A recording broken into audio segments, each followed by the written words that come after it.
All right, welcome back to the last day here in Chi-Town. We are watching the Open Doubles Cricket Level 1. We got Benny Dersch and Mike Porterfield, who were savagely double-dipped in the finals of the last doubles against Darren and J-Rod. J-Rod, a standout player yesterday in the singles 0-1. So, going to force him to move around the board and hit different triples. But it seems like it's going to go kind of the same for him. I would say he's quite all right. Big 9 to open up. No, this is a tasty one to kind of jump in on, because all four of these guys, we haven't seen a whole lot of Darren, but everybody else has been producing quite well over the weekend. Yeah, we have, as you said, we haven't seen Darren too much, but he's a quality player. He's had a couple good runs in recent events. He made a run in, I believe it was the Masters event at the India Team Dart. So Yeah, I've known Darren. I mean, I don't want to the legendary bracket holder-upper. date him, but he's a bit of human rain delay. But no, I've probably known him for as long as I've played, so 22-ish years, 20-ish years. Wow. And we're not stating no facts there, folks. Darren will say the same thing about his rain delay statements, so he knows it. He's a talker. What a shot. Benny carrying a 7-0 here. Yeah, Benny had a few matches where he was right next door yesterday, and I look over, it's like round 11. He's averaging a 7.25, and I'm just like, well, looks like Benny's back. You never expect it to take too long for Benny, especially the heights that he reached when he was doing it. I mean, it was kind of funny. We had a text message or two back and forth, probably a year and a half ago, and he said, it's harder than you think to come back. And I was like, it'll come back quicker than you think. Just a few months of hard work and dedication on the board, and you'll find it. And yeah. Well, and the other thing, I mean, you're still going to have your pick of partners. You know Well, yeah, you're kind of a legendary player in essence, so yeah, I would say you can get around with whoever you want to in this dart world. I think everybody's going to pick up that phone call, right? Yeah, oh, for sure. Except for me. I'd be like, nah, I'm good, Benny. Thank you. Not playing with this. Used to could. This guy. All right, 3 bulls. Benny to close this one out. Looks like he's going to do it in 2 dats against the dats. He goes 9-9, 4 bulls. Buddy, that's a 6.64. That is what that is. That's pretty impressive. Yeah, I think his last 8 darts were perfect. Chat can correct me. But that was against the darts. J-Rod and Darren will get to attempt again to start off like a cricket. And this is where J-Rod was heavy yesterday, doubling the rest of the field on ton 80s yesterday in the 0-1 event. I think he had 21, and the next closest was Cheney at 10. Ooh. It was ridiculous. It's absurd, to be fair, when you're hitting double the 180s. Yeah, in level 1, yeah, the rest of the field, and I think his high tons were the highest too by like 10 or 11, and that's because we watched him on stream hit 12 152s. Looks like Darren might be the difference in this one, just not off to the races just yet. This is their third match. No, sorry, I was right. Nope, I'm still right. Well, it's just these old eyes of Gordon's. Goodness gracious. You need some bifocals, brother. 3-0 in the first round. 3-2 against the Pro and Joe in the second round. And we are here with them losing 1-0. Benny and Mike getting through 3-0 in the first round, 3-1 against Daryl and Scott. This is for a spot in the semifinals already. Wow. Moving on up. We're just in the singing mood, aren't we? You know what? It's Memorial Day, man.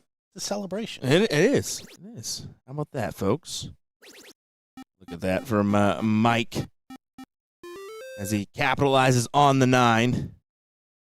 And, once again, folks, thanks for joining us. William Stewart, one of the 3 blind mice here with me, and Gordon Dixon.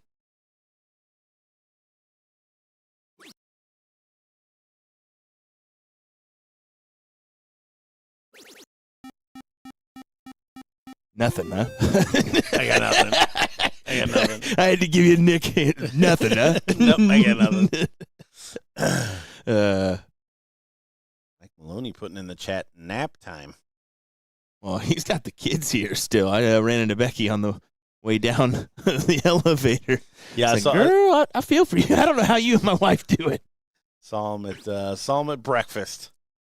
Saw the whole Maloney crew.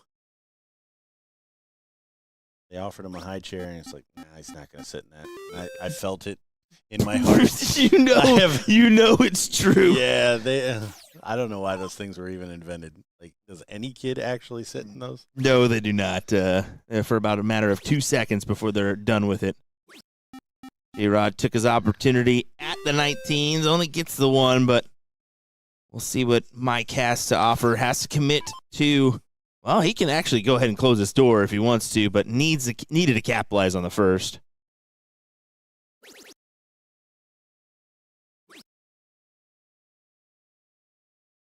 This point, though, in the weekend, everybody's going to have a little lazy dart here and there. It's bound to happen with the stamina.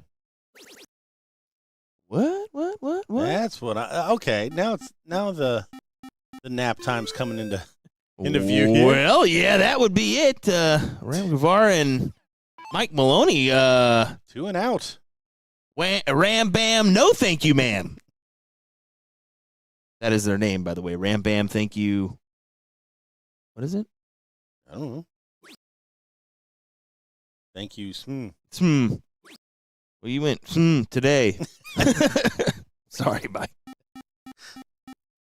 Unfortunate.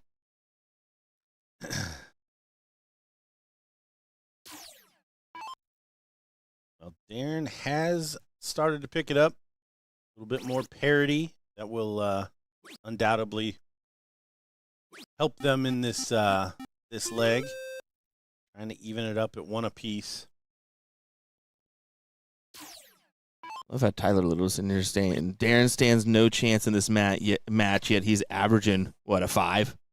Okay. Yeah, he's playing with the singles champion from yesterday. Okay, chest hair.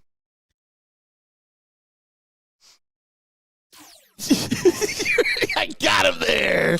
Got him there. 2 buttons? Come on, man. 2 buttons? That's awesome. Sorry, bub.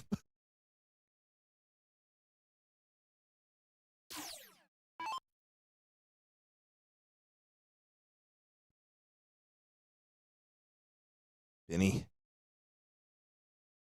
Taking that moment.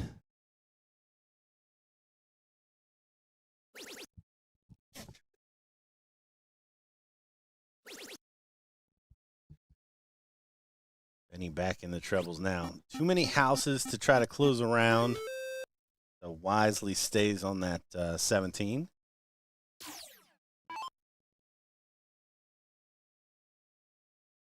J-Rod is going to be a classic 7 mark. I mean, it's just going to be a classic 7 mark. Like, it's easy. Dude, it's like the American Smarlin. Like, I don't understand the mechanics, but boy, he has perfected that little flick. You know what I just caught on to? He kind of looks like Chizzy, too. Like, brother. So are you saying, like, that bone structure, like, you can't also have a follow-through with a face like that? That's That's bold. I'm going to be looking for it now. Bro, I am not. You will not unsee this when he returns to the line. Oh, and only a single 20 there for Darren. So door is open for a 9-mark swing here. You almost have to take it here, don't you? Yeah, you definitely have to take a shot. If the first one goes in, and maybe even argue if you don't get the points, maybe you start with the 20. Yeah, that I knew he wasn't going to, but there's certainly an argument for it. Up a leg, you've got one guy struggling behind you on the other team. Yeah, there's a bid for it. All right, here's Dave Chisnell. Downey, you kind of you can't unsee it now. It's not as blatant, but it's I like the idea of it for sure. Facial bone structure equals the amount of follow through that you're capable of.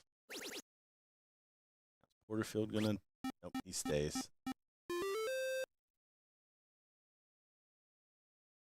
We'll do a side-by-side. Bring that over. You just said, oh, I see what you're saying now. Yeah, bring it over here. I apparently forgot what Chizzy looks like. Gordon just now realized, oh, that's what you mean.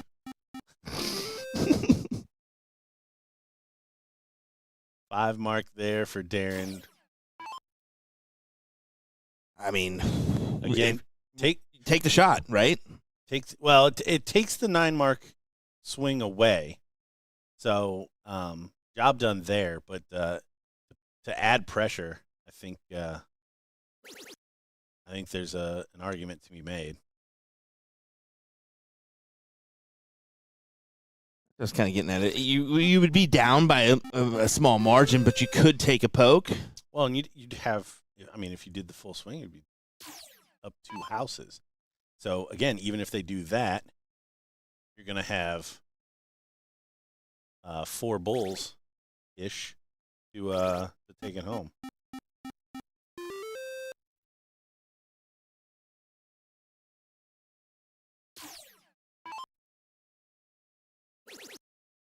Sorry, just more facial analysis. Fair take? It's a fair take. It's not untrue.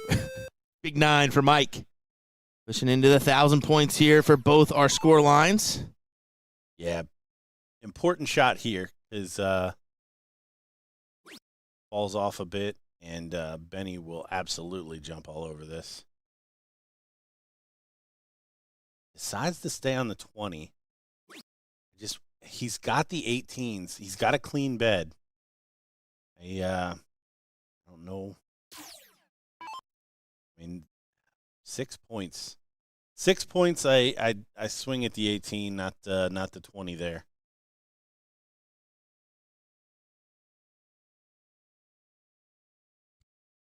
I tell you, Benny does play, or has played, a pretty conservative game in the past. Does look like he's looking up, but I think he's pulling the parachute pretty quickly.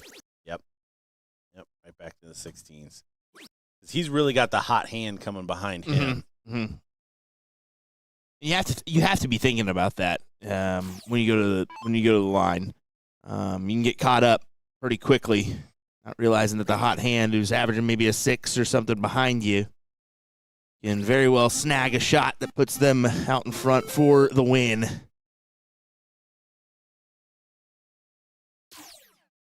Granted, Mike here throwing a 6.29.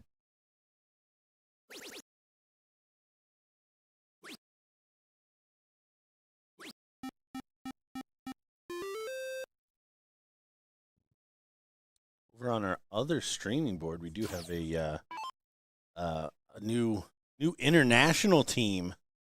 Danny Warmack and Carolina Ratajski taking on Paula Murphy and I believe it's Kim Pantai. Did you say international team in regards to Danny Warmack? Yeah, well, I mean international. We got the Pole and we've got Middle Tennessee. That's international, baby. Middle of Tennessee. Not mistaken there.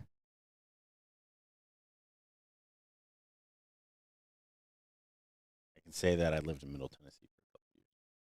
That would explain a lot.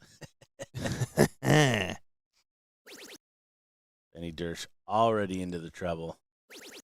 And here he goes. Treble 18. There it is. How even gave it a little Gerwin Price? Go on. Love it. Big shot. Now, I say close out here for J-Rod, too, by the way. That you need Mike Porterfield to close or to miss once. You might as well have a game shot after he misses once. I would not have started on that bowl. I think Ram is Ram, you get to that blind draw in a bit. Yeah. Ram trying to bully his partner. Oh, my. But after a good fight there, some high averages, Benny and Mike go up 2-0.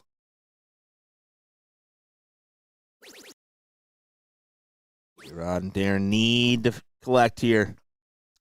I don't know all of the details, but this has some MVP implications. Yeah, and that's something we were talking about last night in the wee hours of the morning when we were incoherent, let's be honest. We were barely alive at that point. We did mention that we have to talk about the MVP race because it kind of gets interesting on a Monday with two events to come, and one being a mixed doubles event. That is where things can get really interesting.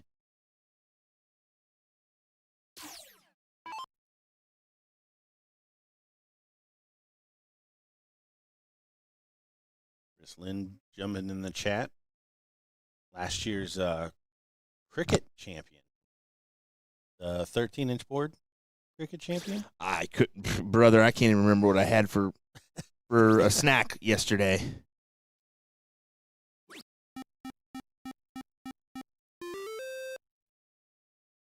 But this is to go to the semifinals on the winner's side. Yeah, so cruising along here. What? That is mad. They got underway at 10, right? Wow. Cruising then. Yeah, first match is called at 10:29. So even a little bit after 10:30, huh? Yep. Okay. Not messing around on a Monday. It's funny, not as many trips to the bar and smoke breaks on the last day of a tournament. It's kind of odd, right? Yeah, right. Right.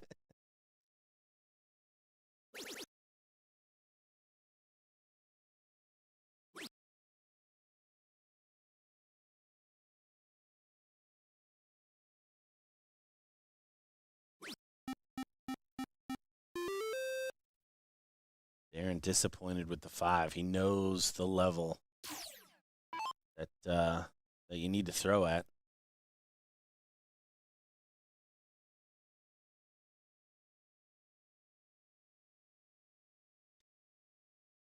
Chris knows what you had as a snack. Right. Snappy dog, Chicago style.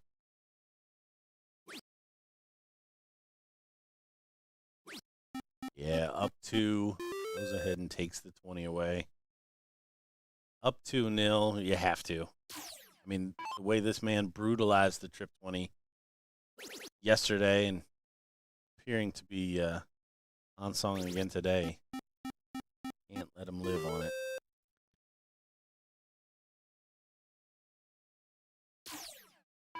You think we need to go ahead and state this on public air? Uh-oh. Chicago dog might be up there for the top dog. Okay. All right. That's got to be a play nowadays. I mean, once you hit a certain age, it plays. As soon as I heard you, just hammering on people that put ketchup on hot dogs, I knew I wasn't in your league. Bro, I was not about the ketchup dog. I knew I wasn't in your league. I just wanted to do the ketchup on a dog trick at the Wiener Circle just to get cussed out. That's all I really wanted. Ketchup, mustard, little relish. That's as far as I go with my brother. business. You put ketchup on a dog for real? Yeah. Yeah. Yes. Absolutely. You're trash, Absolutely. brother. Dude, You're a you trash. can't just grind up like pig lips and tails and expect me not to put some condiments to hide that taste together. Brother, there's a tier list. It has to go Chicago style Coney. I mean, Coney dog plays too. And then if you're gonna go, you got to go brown mustard and onion, New York style. Come on. I'll tell you. You have lost ranking points, No, Dad. I get it. You know when I first learned just how trashy I was with hot dogs? Do you watch the series The Bear? Yeah. When they do the kids party and they're arguing over why they didn't bring ketchup, I was just like, yeah, why the heck didn't you bring ketchup? You were upset. You were mad. I was like, is that such a crazy thing to put on your hot dogs? And I was like, oh, I'm trash. In the chat, does ketchup go on a hot dog, yes or no? And play along. If you don't play along, we're blocking you. I'm just kidding. And just know Dad is watching. Well, back to this matchup here. Aaron, go ahead and make a play on the 18s. Yeah, takes the shot right away. Aaron says, if you are 5. Here we go. Here we go. Thank you, Drew. Jonathan, all these people. Ketchup goes on eggs? That is... Oh. No. I'm with Gabriel, too. No. You're just a tomato guy. No. Not even. No, I'm more of just like a sugaraholic. Yeah. That too. Oh, you put some sugar in some tomatoes? Go bring it on over here. Thank you. Great conversation for a couple kiddos to walk in on here in the back room. Love showing them the tricks of the trade here. All righty. J-Rod. Tied score line. 2-house advantage here on the 18s and 17s. Look at this from J-Rod. Around the horn. Great shot. Really putting it in big here. See a standard across the board. Mike Porterfield, the low man on the totem here with a 4-6. Probably count on one hand how many times that's been the case. Well, I might have to change. Shay Cole agrees with me. Oh, hey-oh. Is that company you want to keep? That's that company you want to keep? I'm sorry, Shay, but we're going to have a discussion later. Good one from, we'll say Austin. It says, what do you put on a bologna sandwich? The play is mustard and American cheese fried. Got to do fried, right? What a topic. Boy, you all definitely got into the chat, the comment section for that one. Well, I'm not going to lie. I didn't get hammered as much as I thought I was going to. There's a lot of ketchup on hot dog fans out there. There's probably some people on Memorial Day doing that right now. Yeah. Be home just in time to grill a few dogs myself. You thought this train ended? Nope. It's going all the way back to Kansas as well. Tyler. Trick question. You put bologna in the trash. Yeah, just falling short here in this leg for Vinny and Mike. We'll go the way of Darren and J-Rod. Jason Wong. Good to see you, my friend. Hope you're well.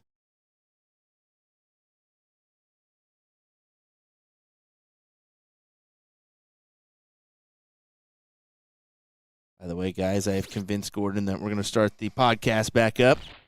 Dads and son.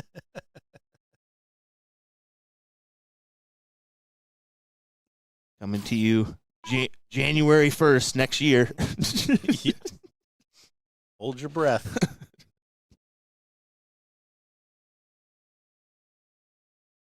Option for you to take this one out. Just hammer home as many bulls as possible. Yeah, I tell you what, they've fought back well. Just having that bull to as a weapon, but I think we might be going to a fourth leg here. You think so? And first dart for the singles champion, Double bull will do it for that leg. 2-1. But here's what you've earned. Tell them what they've won, Will. You get to go second against Yes. Benny and Mike. Yep. Unfortunately, that's going to be a tough one. Because usually Mike starts off with some heat here. But we'll see. That's a tough dart. When he gets underneath it, of course he makes the adjustment. Somehow, some way, he finds a triple for the 5.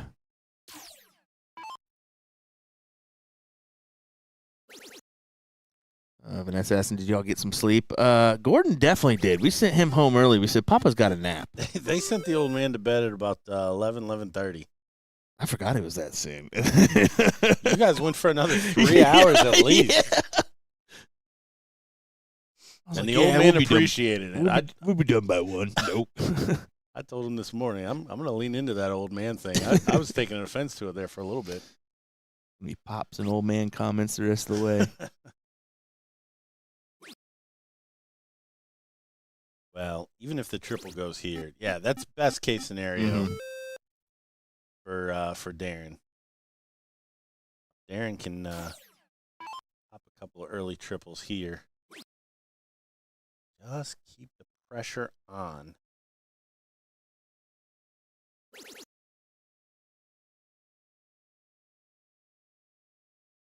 Oh, unable to find that last dart. Richey's into the 3. Mike here can do what he wants. He usually attacks a couple of those triples before he takes a look. Oh. Cool, I don't know if that's a statement we're ready to get into.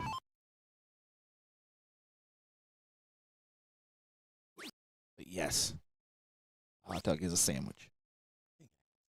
I actually completely agree with that.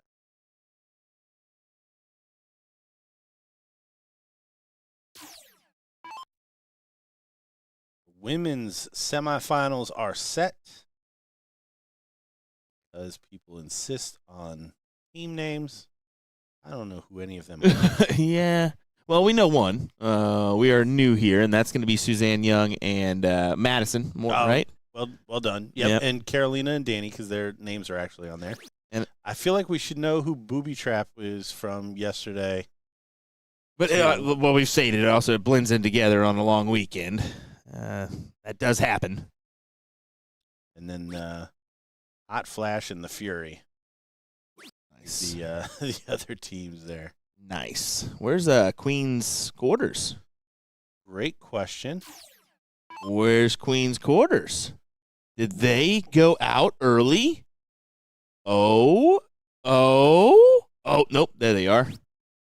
Yep, they're playing on 1-6-4. Who did they lose out to? But they did take an early L to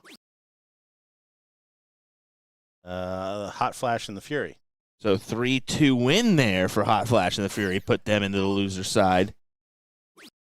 Wow. Hot Flash and the Fury. It's Chris Grimmel and Meredith McGee. Of course, that plays. And who's the other one that we need? Booby Trap. Oh, there you go. Jillian Phillips. Yeah, okay. Erica. M. I know it's... I'm drawing a blank on that one. M. I know it's M.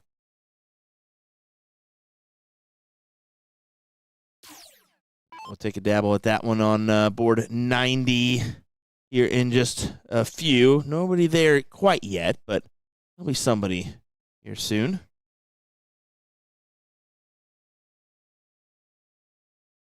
Men's, we're watching this one here, and the winner will take on Robert McCoy and Garrett Rakowski.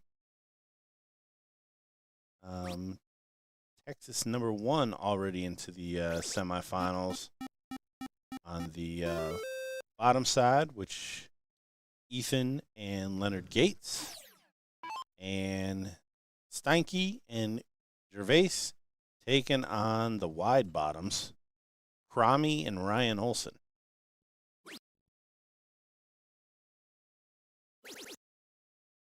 And trying to capitalize on some 15s here. No matter what he does, he'll be down. And this will be advantage for Benny Mike. Clean this up for the win. It hasn't been a fantastic leg from our competitors, but it'll do.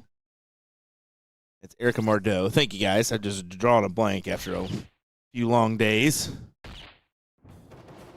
There it is, 3-1. Benny and Mike in the worst leg of the match, which still wasn't completely awful. Takes that one home. That sets up the McCoy-Kowski matchup. Still waiting on that bottom half. And the ladies should be getting a match here soon, right? We'll wait for that one. Folks, hang in there. We'll be right back with some more coverage of this BullShooter World Finals here from Chicago, Illinois. Don't go anywhere.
A succulent dart match coming up to the board here.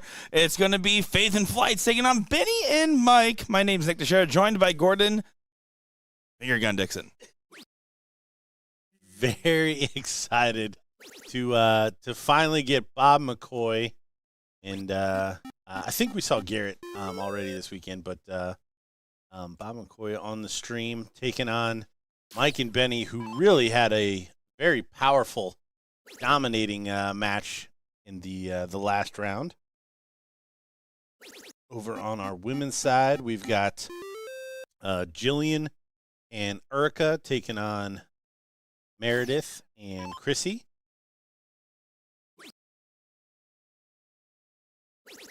Some good matches going on the board. Not really a bad one to choose from.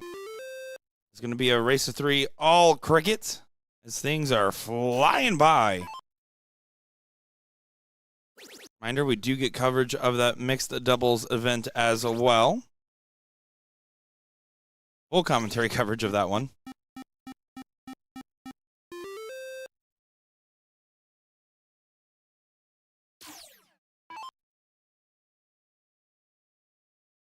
Here's Benny Dersch. Trying to make me eat my earlier words about him and Randy Van Dersen. He did say, Did you see that one?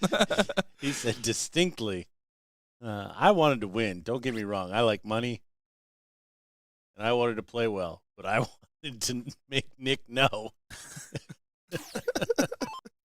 What was the exact comment? Let's just do it again today. What, run it back? Yeah, like the last time We Benny were was winning things, you were in high school? Yeah, well, last time Benny and Randy were doing stuff, I was in high school. That was 10 years ago at least.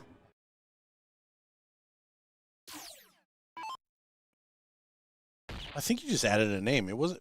You didn't say Randy. I definitely said Randy Van Dersen. Oh, I thought you included Scotty. I thought it was No, Scotty was Miller. playing, and we were talking about the back in the day type stuff. Fair enough. Yeah, because the cutting comment from was it Mike Carter? Yeah. Well, there you go. Faith does go ahead and get the 3 bulls for Faith and Flights.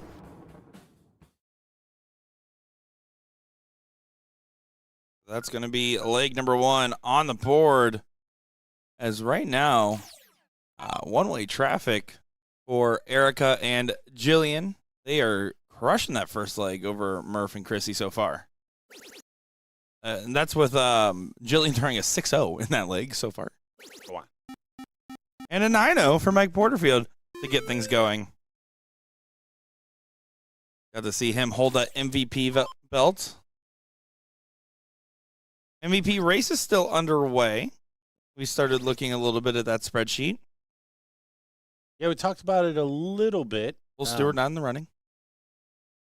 Somehow. He could have gained points. Somehow. He had a chance. Not running. I haven't seen Garrett this happy since the last time he played with someone other than Porky, says Randy Van Dersen. See, I do read your comments. Randy says I never read his comments, by the way. Last time we saw Garrett not play with Porky was the Wisconsin Regional, our last stop, where he played with Cody Brunello.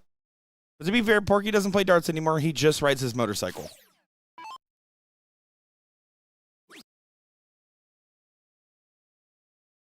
Yeah, the MVP race shaping up to be an interesting and tight one. This event for both MVP races, I think, can potentially decide it. Depending on if someone has a really good run, someone else has a really bad run. If they both have good runs, they could come all the way down to the last event of today. Well, Ram and Maloney out, two and out. Oh, really? Well, that hurts one of the contenders. Yes, and Porterfield just took out J-Rod in the top 8. So, because I'm sure with J-Rod having a singles win, also has to put him up there. Absolutely. And on the ladies' front, it really is going to be interesting. Where's your girl at? How's she doing? She's in the semifinal. Okay. Taking on Will gave me eyebrows for calling Carolina and Danny Warmack an international team. Oh, for sure. Thank you. See? Absolutely. You think Warmack represents anything except the worldly culture? I we said provide Middle here? Tennessee and Poland, like coming together. That's international. Like that is international. What does he think international means? I didn't ask. You know what? I could only get him into like public school. You didn't want to So, teach him like yeah, AP I human geography. didn't want It didn't to. come up there. Yep. Yep. And I haven't, as we discussed Friday, I didn't get him the Word a Day toilet paper just yet. You did not. So so he's really good at music. He kind of lives in Spotify. Yeah, But, specifically 80s. Yeah, anything outside of that, just not You ask him to sing a Talking Head song, he's got it on deck. That's good. So, as a skill for someone, not me. As double bowl, one more needed. We vamped through a whole leg of a 7-0 and a 6-5. Yeah, those legs can get away from you pretty quickly. Yeah, this is basically who has the double hot hands going on. Yeah, I mean, it sounds silly, but it was super important for Faith and Flights to take that first one. And they need to hold throw here again. Otherwise, I think this is going 3-1 because the firepower of Benny and Mike, as soon as they settle in, like we just saw, the game can go extremely fast. Gonna look up. Doesn't find it.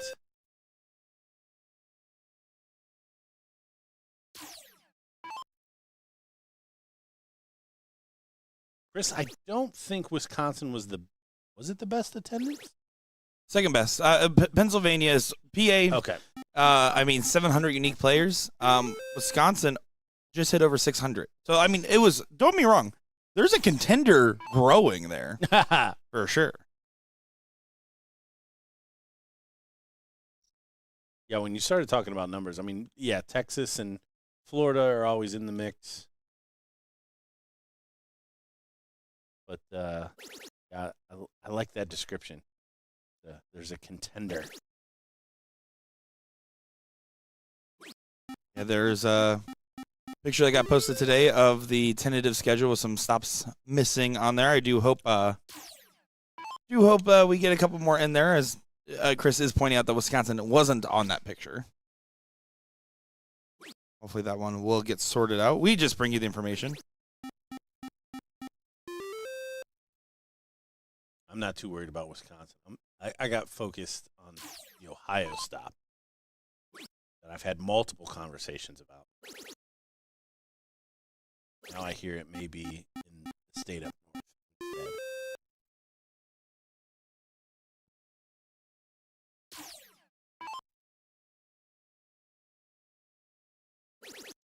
We are going to bring you all 4 of the semifinals from the Level 1 Open and Level 1 Women's.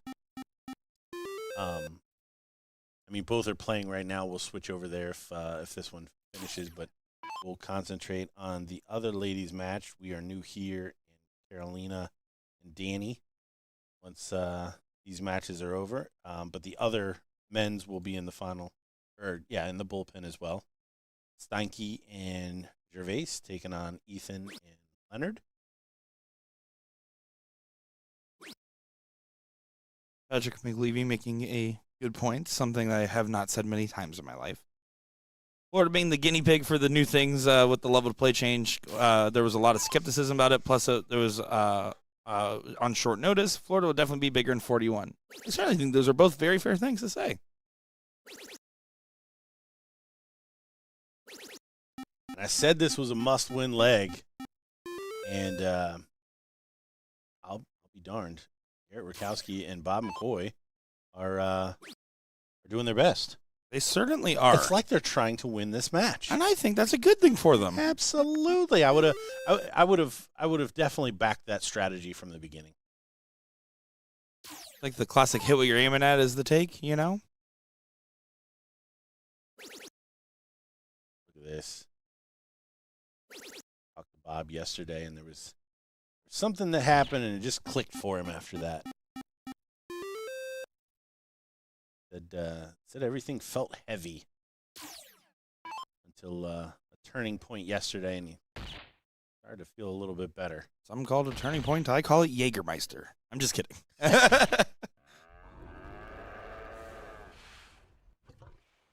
Garrett to push this one through. 6.33 on the run.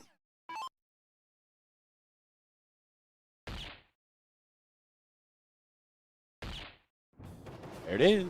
Good shot there from Flights. All right, pressure on Mike and Benny to even it up here.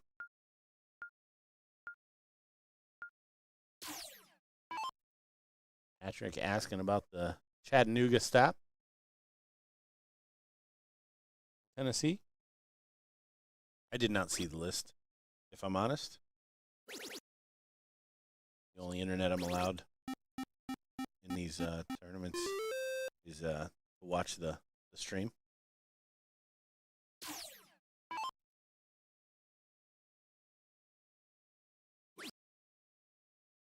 Yeah, if it doesn't have a city listed, we're working on it. Hopefully, most of these will be announced pretty soon, though. 7 followed by 5. Good opportunity here for Benny. Go ahead and give himself some distance here.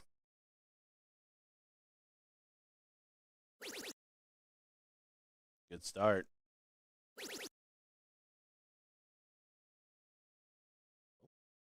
Little indecision. Doesn't cost him, though. He just bangs in another treble. 9er. Good shot there from Benny.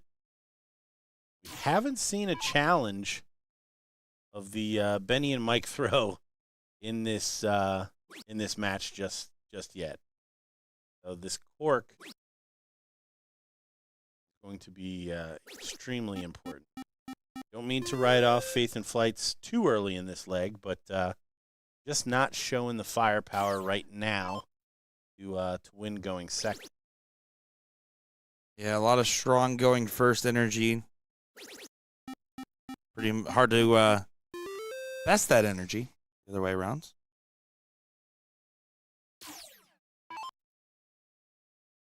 Jillian and Erica up 1-0 on Meredith and Chrissy over in that other semifinal.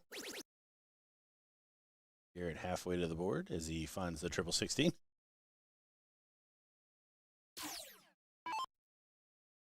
As if he thinks it's academic. I have to agree.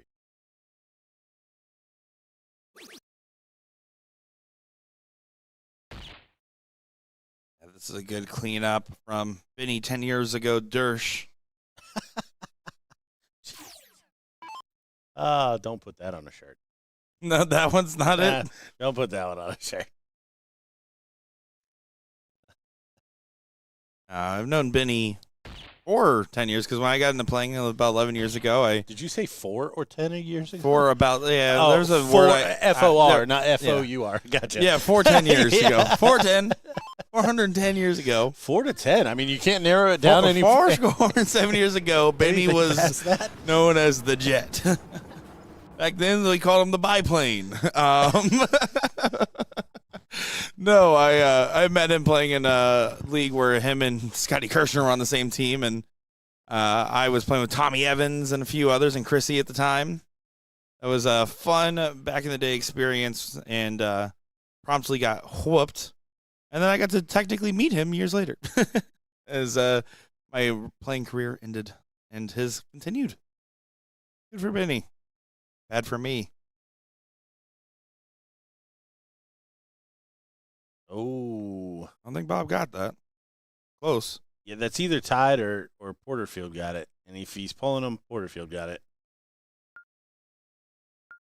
Almost a 1,000-point game for leg number 2 going on right now with Chrissy Grimmel trying to push this through with 3 bulls.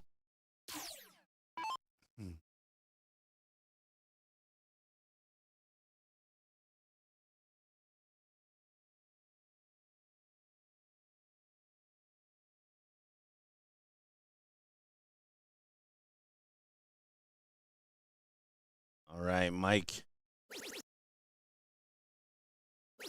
Oh, doing his job. Surprised we didn't get all 3 there. He is what they call a first dart merchant. First one goes where he wants it. The next 2 usually follow. Garrett can Follow with a 7. He's not going to, and he's kind of developed himself a problem. 1 high, 1 low. Taking his time. Knows the importance of this start. Ah, what a dart. What a dart. I mean, he's still behind, but only got Benny the Wright brother coming up behind him. Hopefully he doesn't shoot the wrong triples here. That didn't work. Benny going to try to take advantage of continuing to hold on to the throw. We've seen this time and time again in this matchup. This would be a good time for that to continue to be true. Finds the 20. That could be the go-ahead. Decides to stay. I wonder. I'd love to know, like right now, if I had a chance to talk to Benny, like, did he miss like that because he was like, throw the 19, throw the 19, throw the 19? Oh, you were thinking like maybe it's a split mind? Yeah. Fair. Yeah, because I think he really wanted to swing on that one. And this might be the difference right here, because it's only going to take 1 turn early doors for Mike or Benny to jump all over him.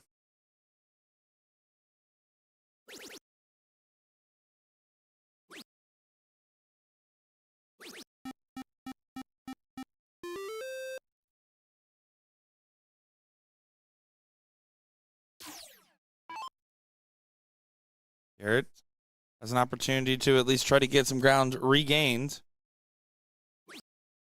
But no, not going to be much. Not going to be anywhere near enough. Only gets an X on the number.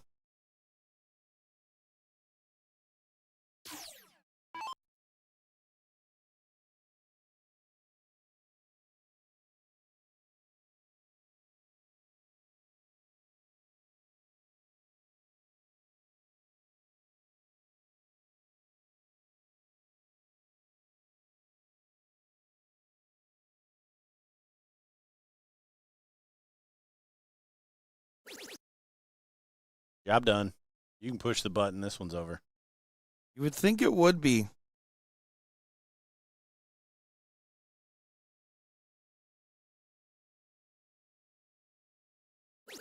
Oh, And cruel. yeah, He didn't push the button. He hit another triple. You saw the reaction, right?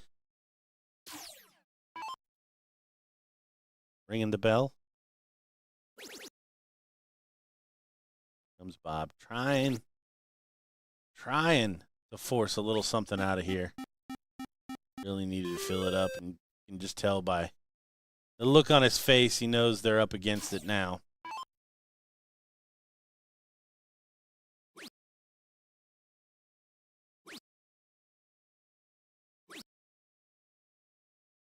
Never expect an open from Mike Porterfield. So best case scenario there for Team Faith and Flights.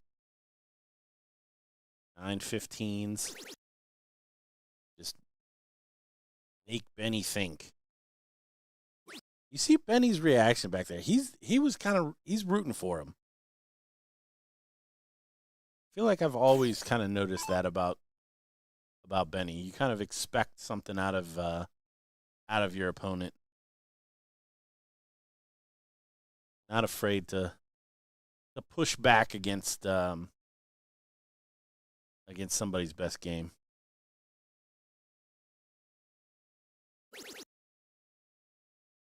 Three bulls.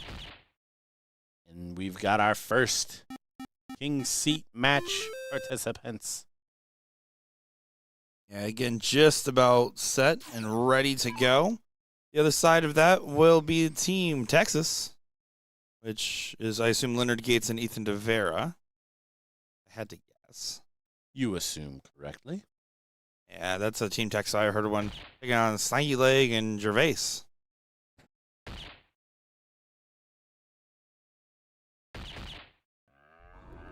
There are a lot of positives that Bob and Garrett can take out of this, though. They played very well. They played dots in their in the legs that they got to go first. So it was always going to be a frustration to go second, try to win against these two guys. All players congratulating and moving on. And I will get Texas queued up to play in the bullpen next. And we're going to figure out what's going on. They stopped at 1-1 in this matchup. I think they're about to restart play, but we're going to see what's going on before we switch over. We'll be right back.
And there we go. Yeah, I just want to get confirmation what was going on. Looks like Chrissy might have twisted her knee. See a little bit of pain being shown back there. Not feeling good. That's not a good thing to have happen. I know that because all of a sudden my knees have started to hurt lately. And I'm like, man, am I getting older? I have a Costco membership now and my knee hurts and I pay my taxes? I'm not that old. I pay my taxes. I pay my taxes. I'm not that old. IRS can't catch this. I pay my taxes. I decide what's due. They are theft, but I do pay my taxes.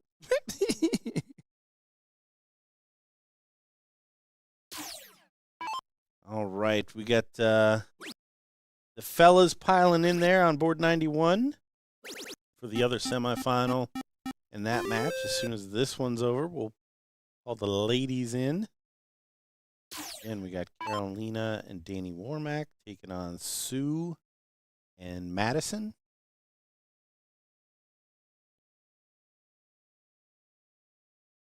Sue Young, my new favorite player.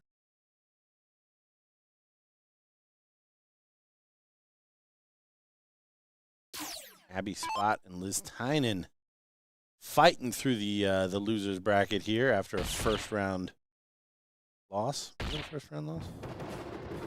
It was an early loss. Let's start with there, yeah.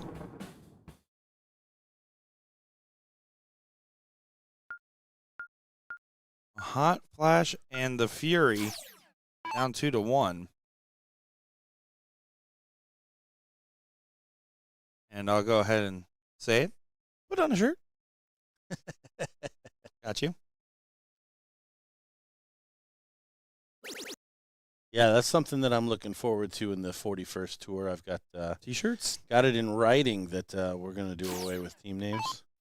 Good luck with that. A presidential promise that I hope can be kept. I was told that promise. I work there. I thought it was going to be like in the tour contract for you. It was written in that you get the review team names like every stop. give a ranking on put on a shirt to put on 5 shirts. To have it being a 4-man, like to put it on the international. Like I said, I did find a team name that I really liked, Team USA. Happy Memorial Day. Happy Memorial Day, Gordon. You don't like relish the moment? Is that a play on a hot dog comment? Maybe. I mean, I don't know. I'm not going to lie. I've been watching way more hot dog related videos ever since Will Stewart started becoming a hot dog reviewer. Honestly, if you invest as much as he has into as he has into darts, you got to get used to bologna sandwiches and hot dogs. It's fair.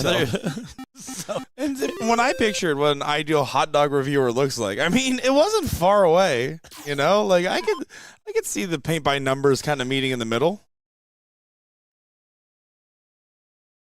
So early doors here, Hot Flash and the Fury looking like they may tie it up here. 7-0 and 5-0. Rivaling some of the men's open sides. Absolutely. Averages. I got to say, Meredith crushing the shirt game. I'm not going to lie. This bombsicle pop, like just buttoned up non-dart shirt is like killing it. She had the sick flamingo one on yesterday. Big fan. I went to Meredith yesterday. I was like, I really like your shirt. Maybe it was 2 days ago. She's like, $2. Goodwill. He's like, well, it's $4. Buy one on half price red tag. Nice. Can't knock it.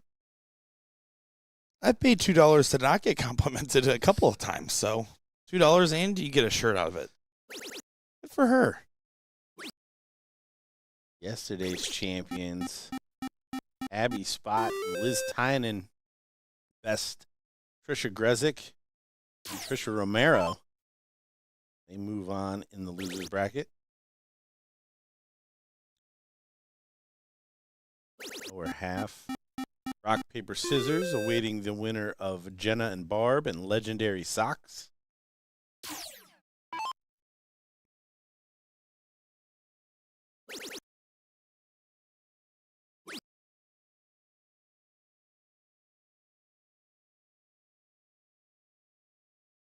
So if there's a Texas 1, is there a Texas 2? Or 2 Texas teams? I don't know. Is that a blatant shot at Ram? We're Texas number 1. Maybe a valid shot today.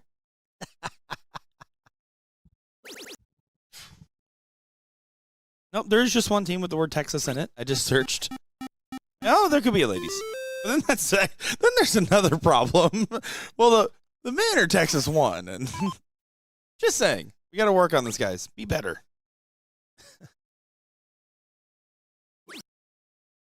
Jokes aside, Erica Marto had some really good form yesterday, going on quite the deep run. Talked with her for a little bit about how she's been mean on the dartboard as per usual. She has her WWMD sticker. What would Maria Carley do sticker on her dart case? As she printed it specifically because Maria Carley's not here, as a reminder.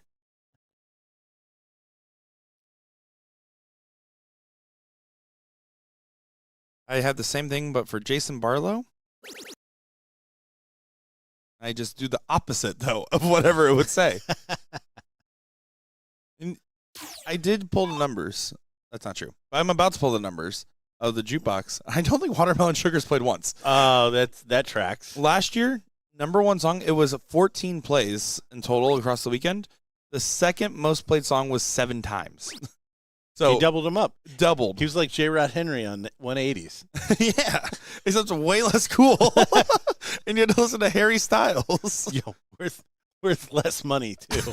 Actually cost him money to double up the field. Oh, my gosh. When the hall was closing down last night, Gordon, the jukebox, I went over to, check it. Then Jen and I ended up playing a leg of darts. I was like, I'll put a song on the jukebox while we're playing darts, and realized that the queue was still active.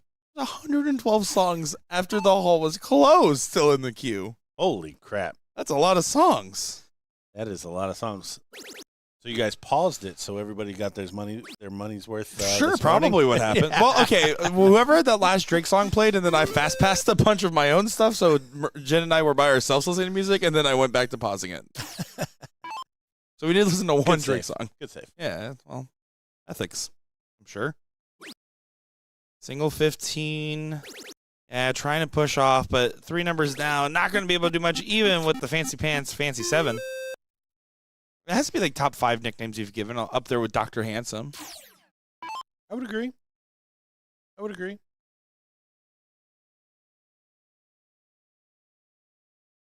Ryan Bouncy Davis. Another one of my favorites. That's fair. Nick, he never stops talking to Shara. Has to be on that list. Hates silence. Nick hates silence to Shara. Oh. You know, I was surprised when I moved to Rockford, they let me get a library card. You know what? I do hand that out a lot, so this may be more of a Gordon problem than anyone that I label that way. But Timmy, the mustache, I used to say that about him all the time too. He was the youngest of like 4 or 5 boys. It's like, yeah, I had to speak up. Like, I had to take every opportunity there, Timmy. R.I.P. I had to speak up. I love that. Point lead regained, but position's not as favorable as it once was. Like, this is where if I'm Jillian, I'm either thinking I'm drilling 6 bulls or I'm drilling a white horse. I try to swing the white horse at this point. 1 dart. If you choose the bull, you stay the bull.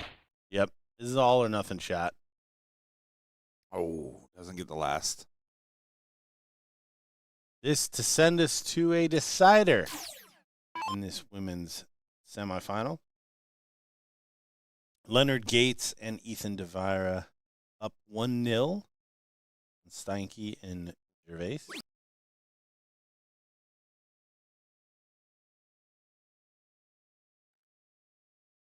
Up 3 numbers. I understand the first. I don't understand the second. Find the bull. He waves it off.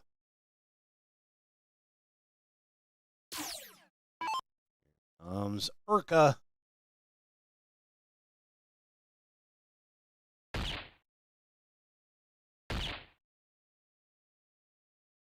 Regain the lead.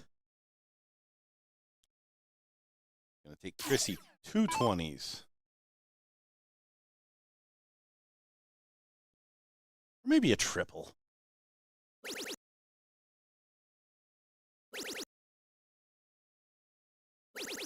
Yeah, that will go ahead and say no more questions. We're just going to go ahead and pound one in. Gillian told her to kick rocks there. She said, twist your other knee. Pretty sure it's what she said.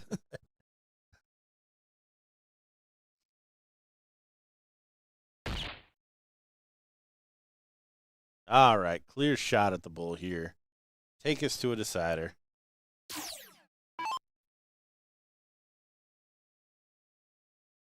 Push on through.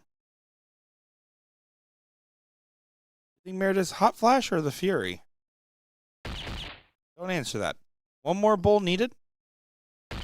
Does go for the Hot Flash. Yeah, that's like, how old do you think Meredith is? Oh, guess who's not going to answer that one? You've really gotten wiser in your older years here. Your latter half of life. Is that fair to say? What? I'm just kidding. That's fair. Seems reasonable. Uh, So yes. no, well, I have fewer things that there's fewer hills that I'm willing to die on at this point. I think that changes some of the stuff. Mark Hale, she's old.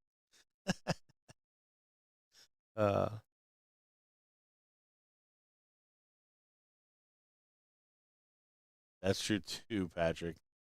Want to drive Murph crazy. Try to bump hands after every shot. She does have her been the bump pin on, or she did yesterday. I don't know if she has one on today. It's hard to tell between the bombsicles. That's a branding I can get behind for sure. I always say, like, I give my little breakdown of like, hey, if I don't touch your hand after every match, Because I think you're gross and I don't want to touch you. yeah, just know that I'm not trying to be a jerk. I'm not going to do that. I definitely have gotten into when I'm really into it, like body language of like, hey, not going to happen. Or I make it so uncomfortable that they don't try again, right? So there's two different ways it goes. Bumpsicles, says the chat. Yeah, so like as people have tried to like go for a fist bump, and I've awkwardly like been like trying to like triple back as they're at the line, so it's slowing them down now because I'm like, don't ever do that again. I'm trying to play my game. Kidding. I would never do gamesmanship. Part of the game. What's the most gamesmanship thing you've done? Gamesmanship. That's a great question. Because I can tell you what mine actually is in my like repertoire. I can tell you what I've been accused of. Mhm. And that is, and this lines up perfectly with other things that I've said. Like, focus is a finite resource. Oh, Erica goes for the swing there. Trying to take out that 20. Like, goofing around, like, behind the line, especially in, like, doubles, where it looks like you're not concentrating. It might look like you're trying to throw the other team off, and it has clearly worked at times in that effect, but that was never a intentional thing. That's fair to do. So I would say that's the thing. Look at this from Jillian. Go on, big turn, taking the start away. Yeah, but I don't think I've ever done anything else. Oh, you know what? Like, on the steel tip side, the whole pointing thing can be divisive, and you'll give it some stuff sometimes. I've known like players that get frustrated with quote unquote over pointing, and I will absolutely do that. On purpose. Oh, I almost got kicked out of a somebody. steel tip league for that. I was playing a team and we were kind of struggling, me and my partner in doubles, and the team was getting mad. And it was like one of those team leagues where it's like doubles and singles and quads type of thing.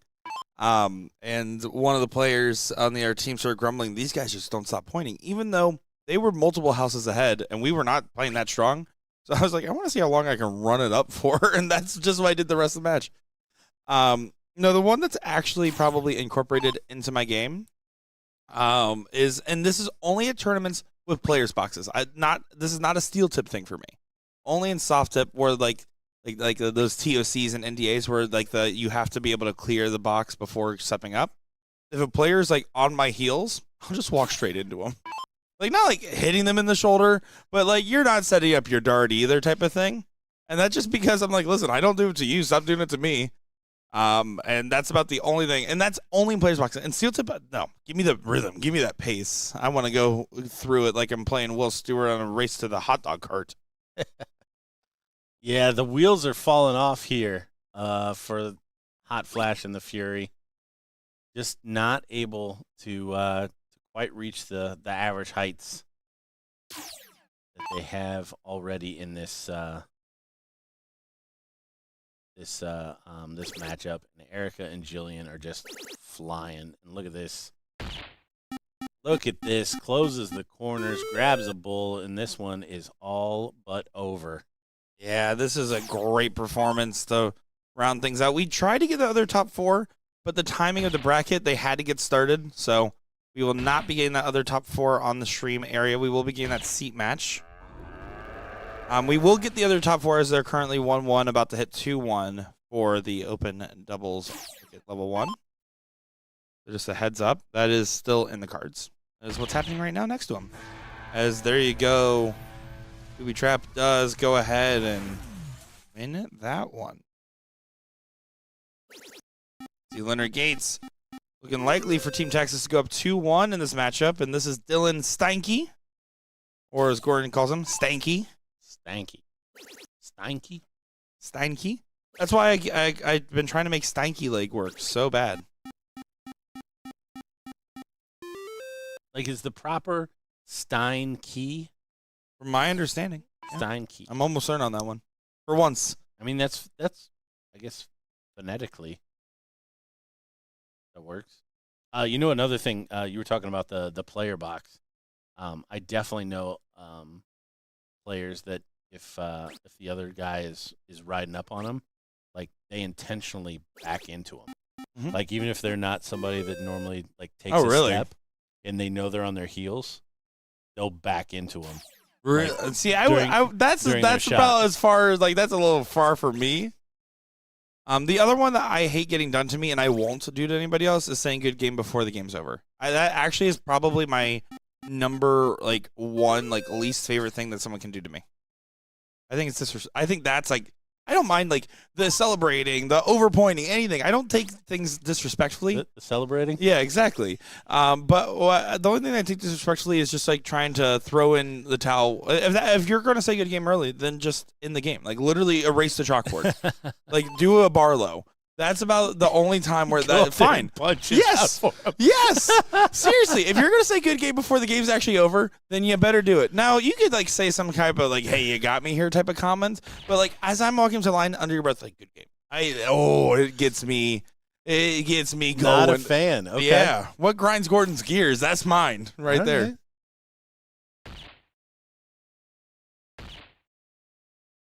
So, a very young Gordon did that. One of the first times I ever beat Darren Young was at the Buckeye Open in Ohio. Mm-hmm. Good tournament.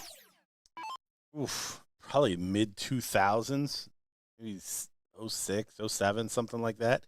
And he was just crushing me in the final leg. And he had opened 9-7 or something like that. And there was just literally no chance. And we had been friendly or whatever, so I was just oh man, I really got my butt kicked there, and the leg wasn't over. I didn't miss the rest of the time, and I don't know that he hit over 2 marks a turn. And I ended up winning that one. And it felt like the filthiest win ever. But again, it was never intentional. It was just really what I felt at that point. But yeah, that one lives in my head. Yeah, Like anytime you start talking about that kind of situation where you say good game early, that's the one that sits with you. Yeah, I didn't do that, but I was like, man, I really got my butt kicked this time, and turns out I didn't. I played really, really good after that, and he didn't. But yeah, I definitely hear that. Yeah. Otherwise, I don't think I have any crazy ones in there. Definitely nothing intentional. Like I said, the Players Box one's the only intentional one I think I ever have done. I think my biggest thing that it's not gamesmanship. I'm just charming, and I like to make them cheer for me more than they're cheering for themselves. Final answer. Trying to convert them. All right, Texas won. Trying to get this done 3-1. But so far, parity going to go to the team with the start here. Going to be looking for fifth leg. Oh, and this is good. Back to the 20. Yeah. Big shot there. 96-point lead.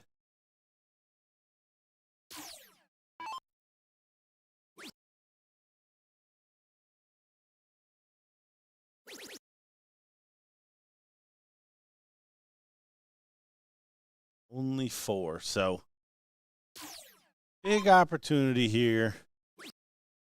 Go ahead and keep piling in the separation.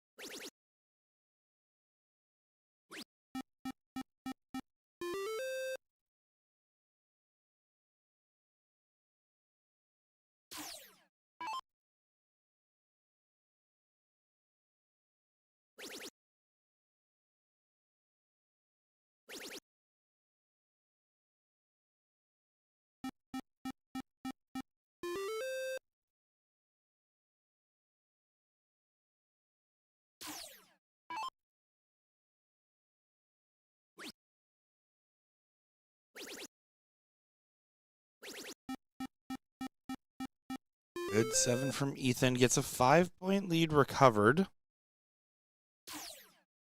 I think I was already familiar with Stanky for the last year or so, maybe a little bit more now. Well, probably closer to 2 years now.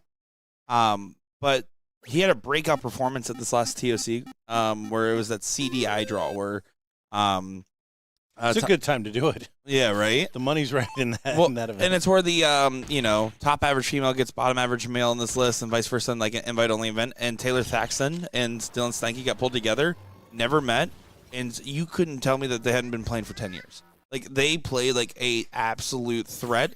Stanky, every start was a 7 or a 9. Every leg that whole day. Taylor, every close, every big hat trick. They were an amazing duo. And that's when he became Stanky Leg, among other things, like a CDI champion. There it is. 2 apiece. Siding leg.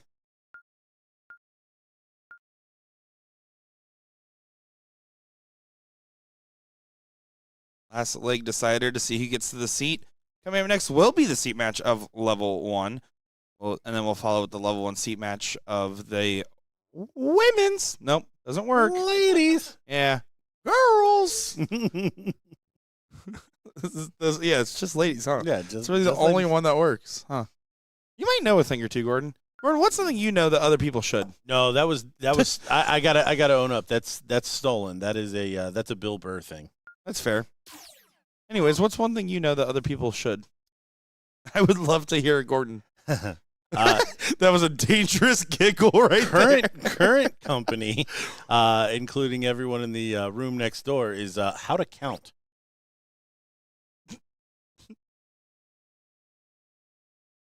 Can you give us an example of using your did fingers, you watch toes? 01? Did you watch 01? Just go back and watch the coverage of 01. You can't be upset about that right now. Ethan DeVere is still on the screen. You're fine. You're safe. You're safe. Ethan's here. He made you feel okay yesterday. He does make me feel better. I need Joe Chaney to make it a little bit further sometimes. He still said hi to me today and pointed out his glasses cushions. They are like, I mean, have you seen them? Yeah. Thick. Opportunity for Jervis. Jervis Gervais, a man of two names. Well, one name, two pronunciations. The Jervis?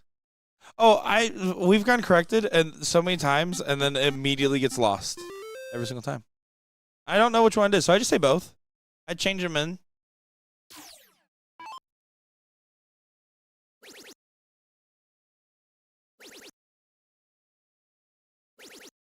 Oh, look at him filling it up. Do you like the golf shirt that Leonard's wearing today? Clap of the hands. Is there a little partner coordination going on there? Like color-wise? Yeah. Probably not. I feel like some of the, I know some of the these two colors guys well running enough. through there. You're like... They Leonard, stay true to themselves, but also so you have, think Leonard Gates this morning called Ethan and was like, I want to make sure I'm matching your Philippines not today, shirt. but I think in the run-up, you're like, hey, we know what we're wearing Monday? Like, yeah. 100%. No shot that conversation happened. 100%. 0% chance. That did. About as much of a chance as Ryan and Dylan having that same conversation today.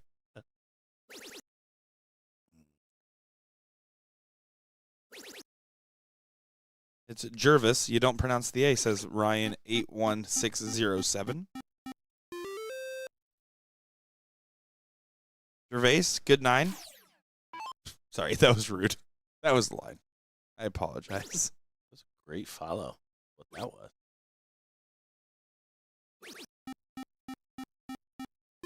Takes it away with the crow hop. The crow hop trip 20.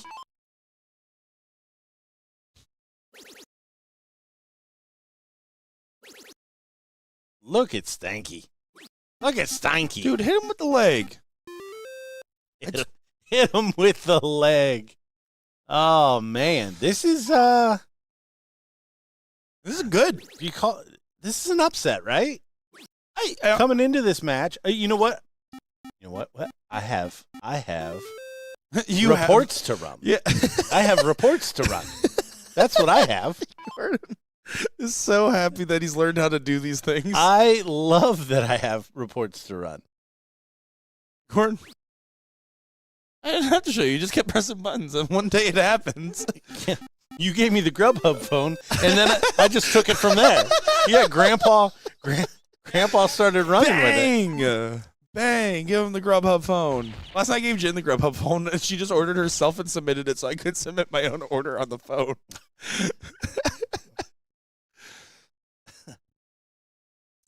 So Benny Dersch, 553, Jared Henry, 534, Leonard Gates, 532, Garrett Rakowski, 532, and Mike Porterfield at a 526 for your top 5 averages in the event. And there it is, polishes that one off. Steinke and Jervis. So yeah, I think it's fair. Jervis at a 497 for the day. And Dylon, one of the top 5 rappers ever.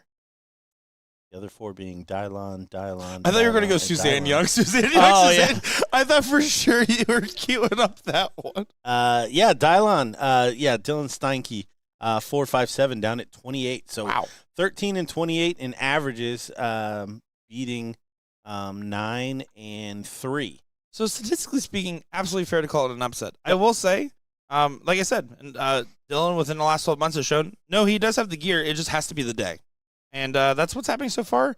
Jervis, 633, 575 from Dylan in that last leg effort. Coming up next will be the seat match. So we'll be seeing more of that again. We'll see if it was a one-match fluke or if it's going to become the new standard. Don't go far, folks. I'm Will Stewart, joined by Jen Mounds. We'll be back for more action.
Here we are. It's Benny and the Jets.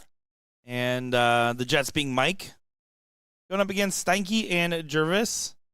It should be a good matchup. Make sure Gordon Dixon on the call. Gordon, how you doing on this seat match? What are your thoughts on this seat match?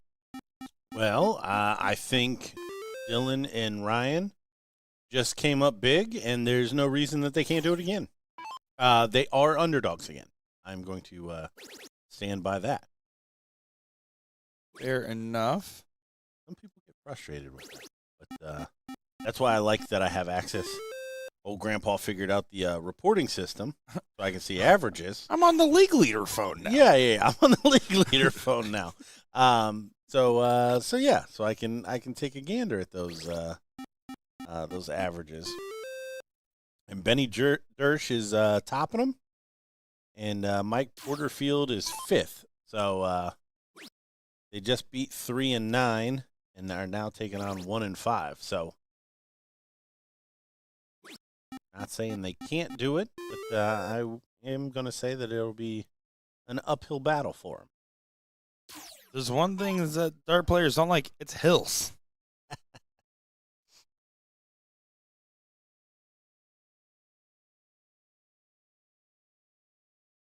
All right, so possible swing here. Just to give you guys an update on the other top 4 match that we weren't able to get on stream, unfortunately. Currently, last leg decider for Carolina and Danny over We Are New Here. Oh, boy. Should be interesting how that one will play out.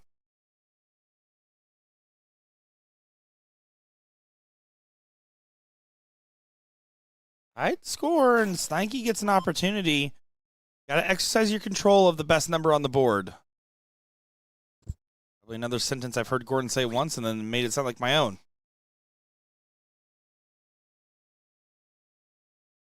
Yeah, don't like the 18 move there at all. If I hit 2 trip 20s, I move. If there's 4 hit, I consider it. 1 hit, don't even have it in the cards. Yeah, I don't know if I even move after 2 trip 20s in this spot. I mean, very first leg, you're going first. Yeah, you want to establish that separation. And Mike comes up behind and goes 9-18s. Cheers to you.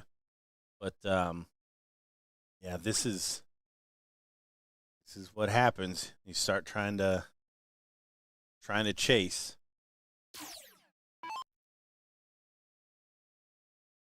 And now if I'm Benny going second in a leg that again was always going to be tough, winning cricket going second is tough. If I hit a single here, I'm taking two shots at that trouble point.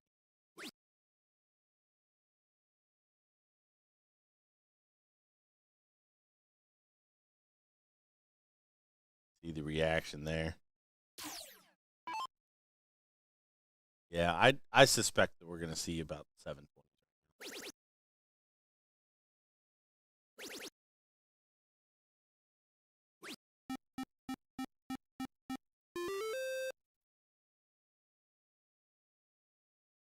It's like I've played before. Once or twice. 3 strikes, you're out. Just pay attention to my hits, people, not the misses.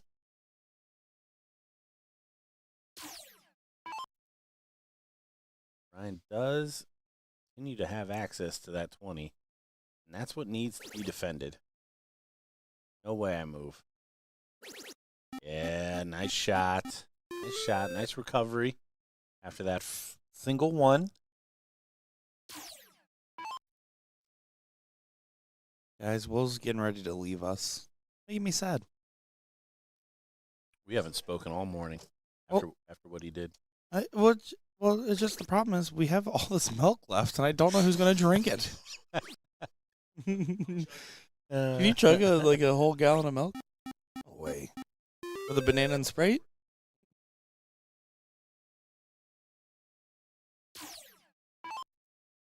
Didn't that used to be a challenge? Yeah.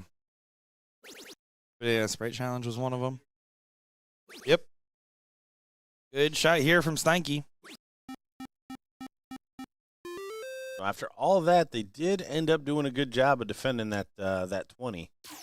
But honestly, I'd almost put that more on Benny and Mike, just not capitalizing in some handy spots.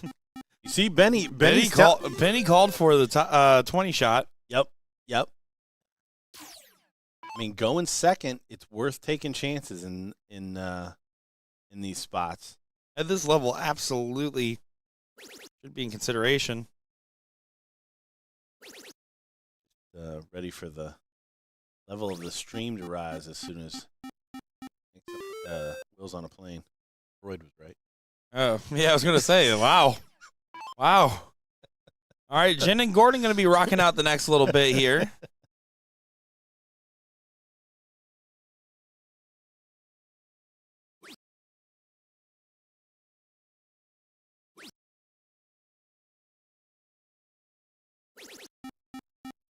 On the women's side, we got a match going on between Legendary Socks and Rock, Paper, Scissors. Amazing.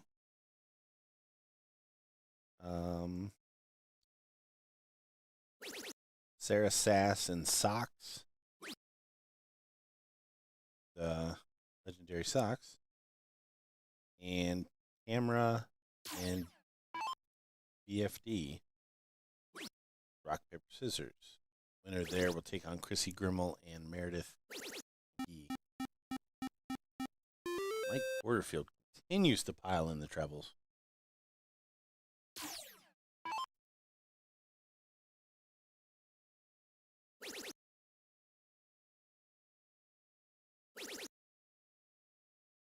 And looking down, takes the 15. Don't understand that. Now you let Benjamin Dersch have a clean look at betting the 16s, where his first start counts as 48 points, not just closing.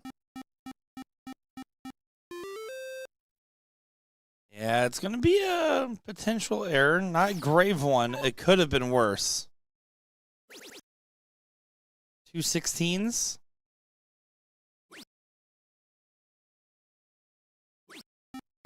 Let's get the close.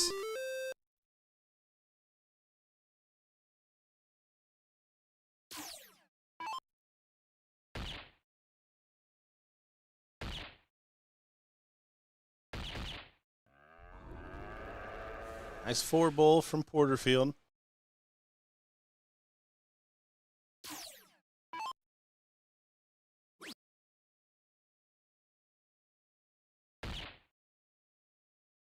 Trying to pop the double. Doesn't quite get the double.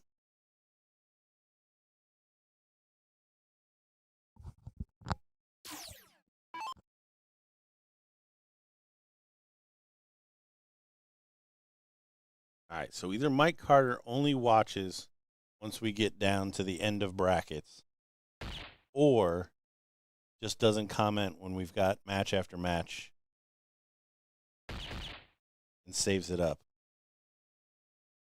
I guess. I don't know. Mike Carter's a man of timing. Putting the short in temper. I'm just kidding, Mike. Oh, Well, I mean, you are short. You have a good temper, though. there it is, first leg. Sorry, Mike. And Jervis, Benny and Mike will get us started in leg number 2. This is the king seat for level 1 open doubles. Some matches on the back end still being battled out. We got Bob McCoy and Garrett Rakowski taking on Shaked and Baked, which is Nick Georgeson and Trevor Buboltz. Winner there will take on Ethan DeVira and Leonard Gates. Texas won. Maybe they meant to put WON, not number 1. They're like, Texas won. I don't know what that means. You want to hug goodbye? Is that what Will's trying to say right now?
Sorry about that. We had to make sure Will knew he was not allowed back either.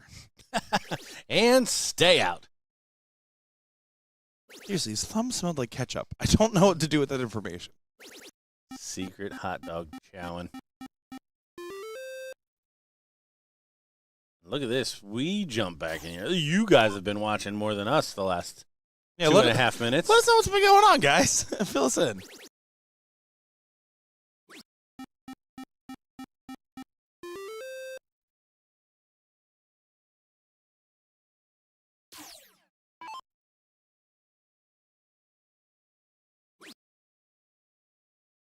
Benny and Mike holding throw here so far. And this early in this turn, probably not going to be enough. I have to imagine Benny's going to step in here and all but close this one out. Already a 46-point lead.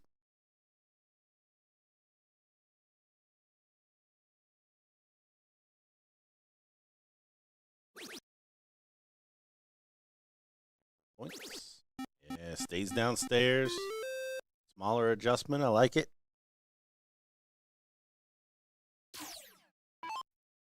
This guy's averaging 9. Yeah, he's going to want to try to keep that average going. That's insane to say at this point, that averaging 9 and being in this downwards of a position, and he still keeps it going. Good shot for Jervis. They're all kind of having a laugh about it. Impressive. Round 6, FYI.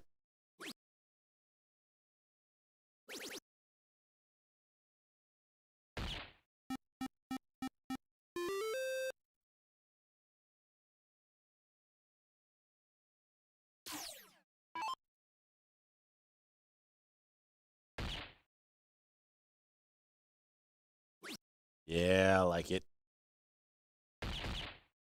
I like it. I would have just tried to close. Here comes Benny. 2 bulls for the second leg. If you're just joining us, this is the Open Doubles Cricket Level 1 King Seat match. Also coming to the other side. I think Ryan just I tried. I didn't miss. Coming to the other side of the bullpen here is Carolina and Danny. Did not get to see their semifinal. Taking down Your girl. yeah, I wasn't gonna say that, but I don't know. So Susan Young and Madison. Just keep saying M words until you correct me. And then there's Booby Trap, Jillian Phillips, and Erica, who we saw take down Hot Flash and the Fury.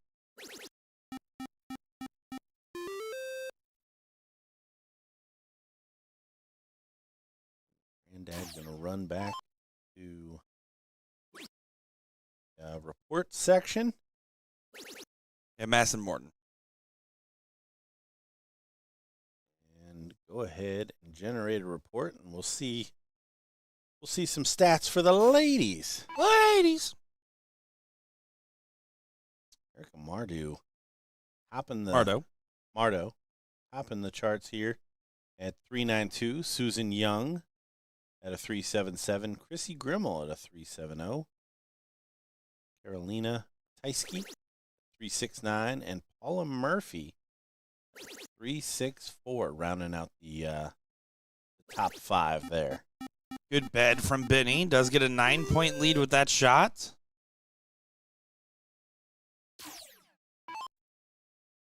He trying to follow his 9. Because I'm going to try what my partner did last leg.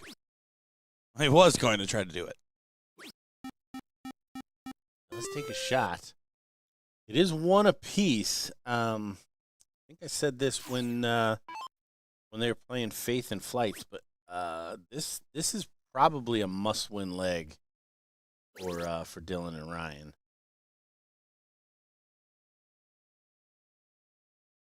They go 2-1 down, kind of give up the advantage here. I just feel like if we thought we were seeing some decent darts out of Benny and Mike now, that would really settle them in.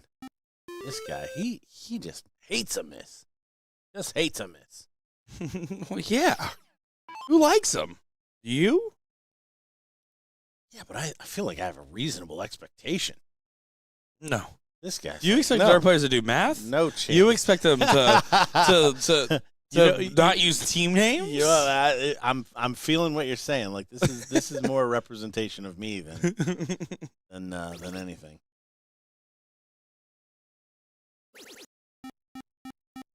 1-point game. Benny really wanted to get a 7 or more, but I'll have to settle for a 6.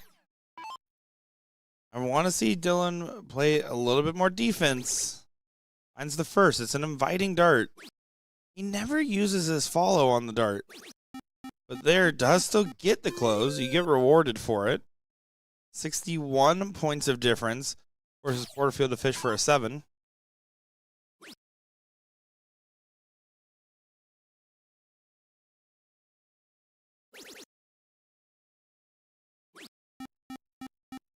Doesn't get it, so now Jervis gets the opportunity. The guy, I'm being told, hates a miss, loves the hit.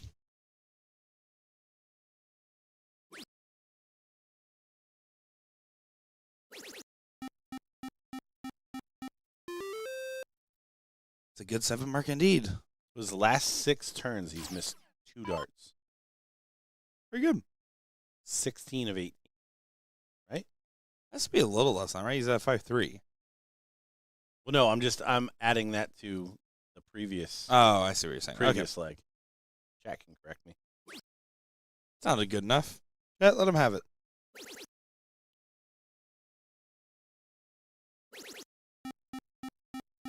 He stays in there, finds a 7.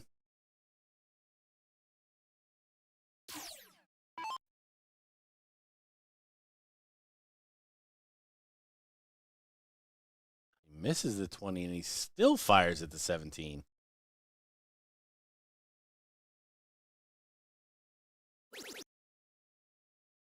Big last. Pulls that out of the fire. Comes Porterfield.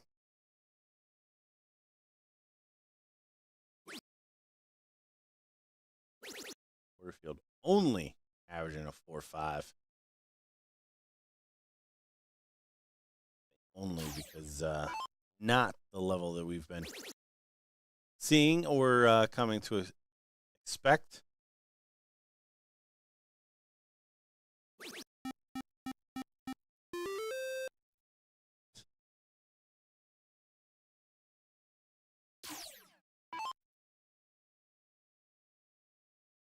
Benny's got to find a new number. Shut it down and then score 96 points. Probably saying it just like that in his own head. What a drag.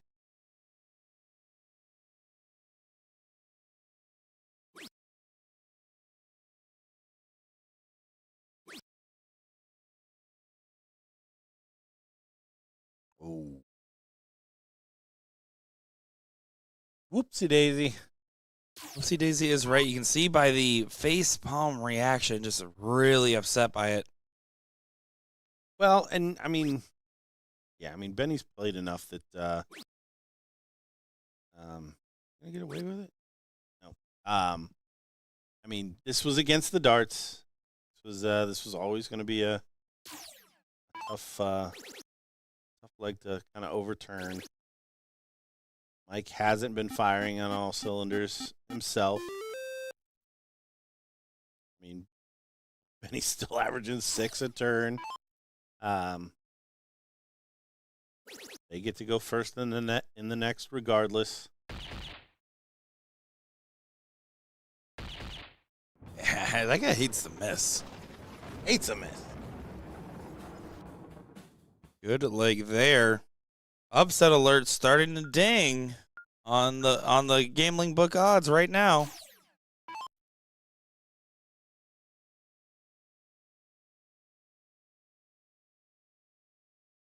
Not far off.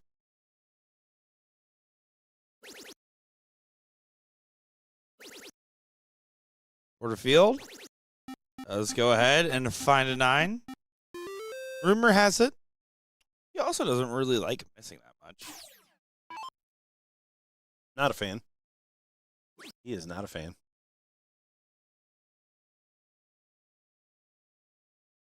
Tough first start. Trying to maneuver around. He moves right and hits left. He'll take it. Flat 3 would have been a disaster. An open would have been a disaster. Kind of par.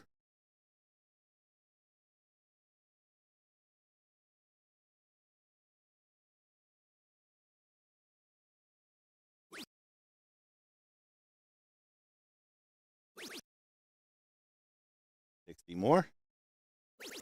60 more. Good shot from Benny Dersch. Over under 7 mark. What are you taking right here? I'm taking the line. So far, not so good. The line looked good, though. I mean, the bookies got it right. Yeah, no. It did. It did. Currently, Queen's Quarter's up 1-0 over We Are New here on the loser side of the bracket.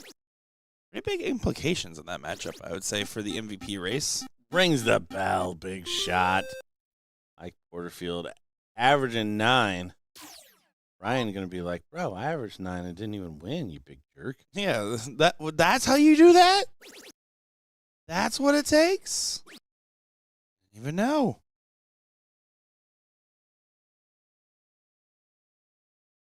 All right, looking like we're going to go to a decider.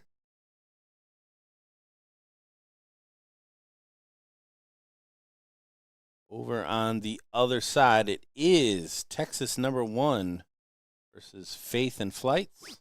Bob McCoy, Garrett Rakowski, Ethan DeVera, and Leonard Gates. On the ladies' side, Carolina and Danny taking on Jillian and Erica. Other half of our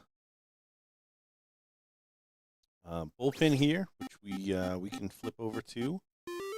If and or when we have the chance. Queen's Quarters up 1-0 on We Are New here.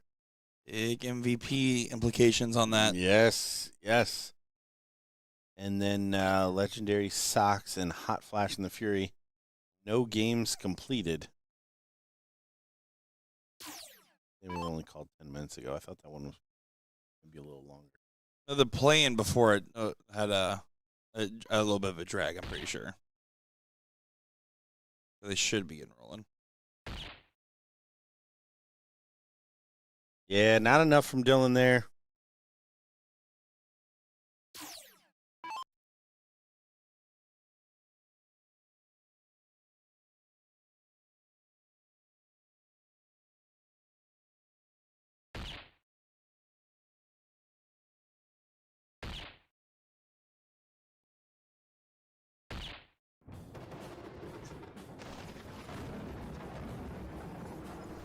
Yeah, last leg decider incoming.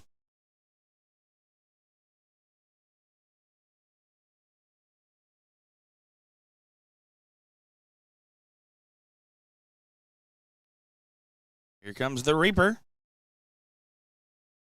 Not a bad one. If he reaps what he sows. See what Porterfield shows. Oh, did he sneak it in? Did he tie Are it? they both one hole? Yeah, they it's tied one it. hole. I thought he caught the bottom. The bottom of that double. Still wide open, though. He can gum this up. And he does. He does. I don't think that's a pee hole. Can't believe they make us say that. What makes us say this is what it's called, bro. No, they legally make us say that. It's a weird rule, man. It's weird that they do that.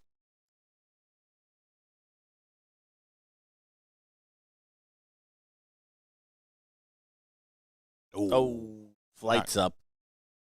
So, we've gone with the darts every leg thus far. Is there any chance it's going to go against it? Yes, I'm calling it here. I got a vibe. Okay, you got a vibe. Not even, it doesn't matter which team it was going against the darts. I'm just calling the vibe. That's literally the professional analysis I'm giving. That is it. That's the whole kit, and I believe Caboodle.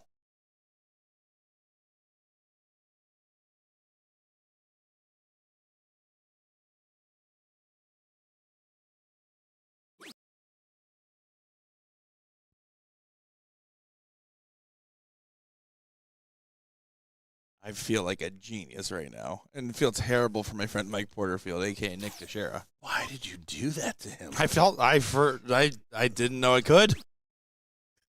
I didn't know I could.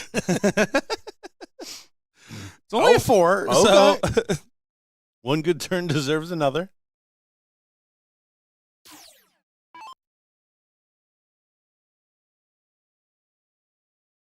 And if you guys don't know the game that I love to play, which is watch the partner's face, that was a really fun game. Benny could not believe. And he is making up for it here.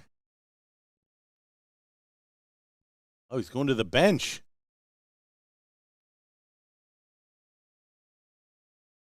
I thought the game you loved playing was Wordle.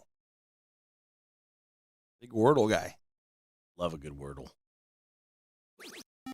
Bang. Bang. Good shot.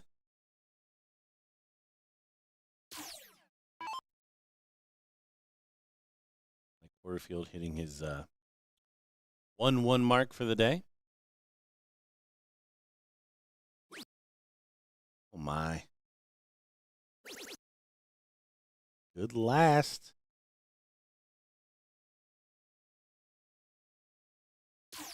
Wow, that was really, really big. Wing. Nah, he just piles them in there. Yeah, it's a good 7. And now Dylan, who started off with a 4, is going to be looking for some redemption.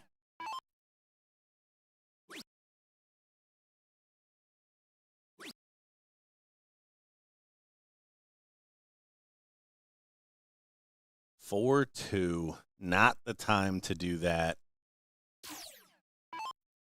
Benny coming off the 8-mark start.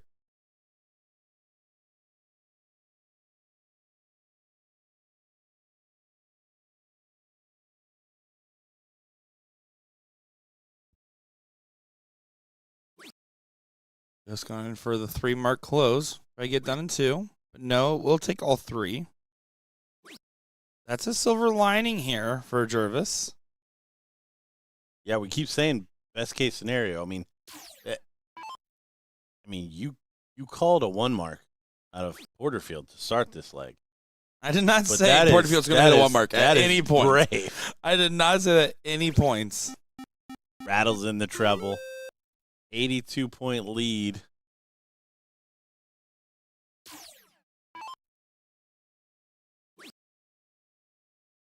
Awkward? Yeah. Not as awkward. 101-point deficit now. Got to start piling in those trebles. One of them. Got to start piling those in.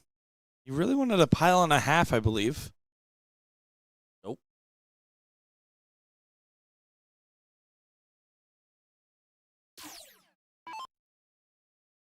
And this last league decider coming down to the wire. And we're at the point where we're finger punching in the board. That's how I really I needed those triples.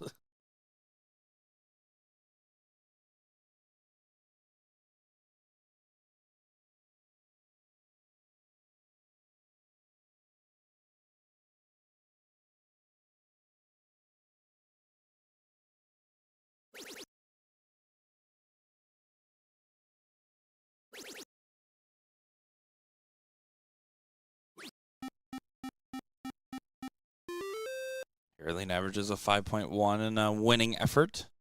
Make it 1 apiece in the ladies' queen seat. Yeah, that to tie it up. Fairness, the firepower that we saw out of Jillian and Erica before was heavy against the Hot Flash and Fury. Some big shots, big timings, and big moments.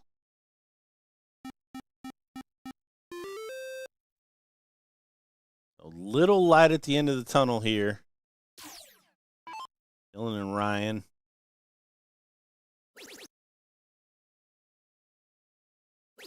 Close the 19.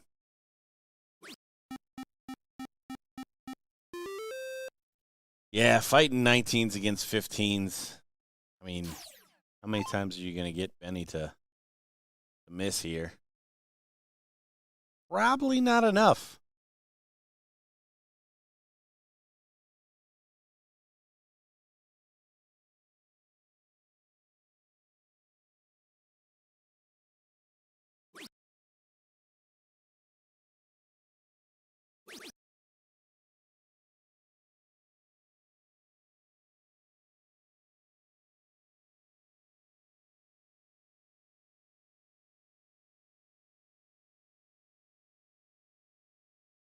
Trying to go ahead and get ready. Yep, there you go. 1 away from getting the seat for Benny and Mike.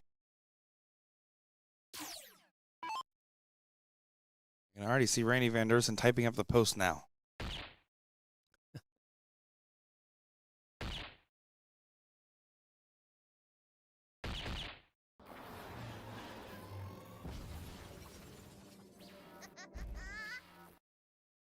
Here we go, Porterfield. No, K Breezy, I'm giving my partner 1 shot at the match, which they never got. And that's if Benny doesn't hit the trip 15 and 3 bulls after I close the 19. That's the point. You need to manufacture at least a shot at the match. And that's the only way that was going to happen.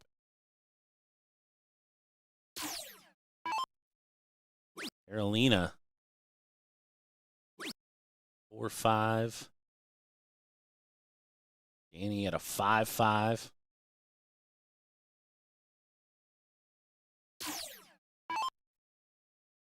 No, I don't think that's right. I think if you add 75 to their score, they would have won the match. He hit 4 bulls. It ended 380 to 337. 50 more points would have been 387. So it was 6 bulls to win.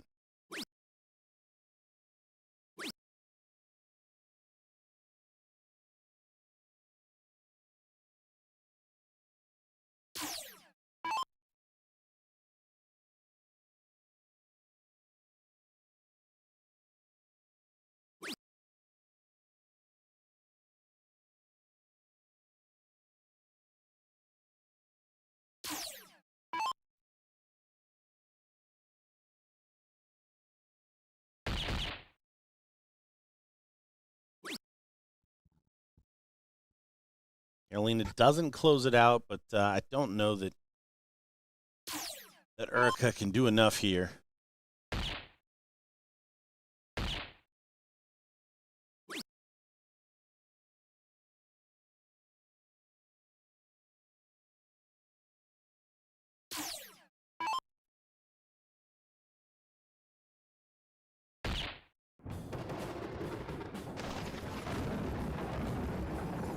Slap it to hands.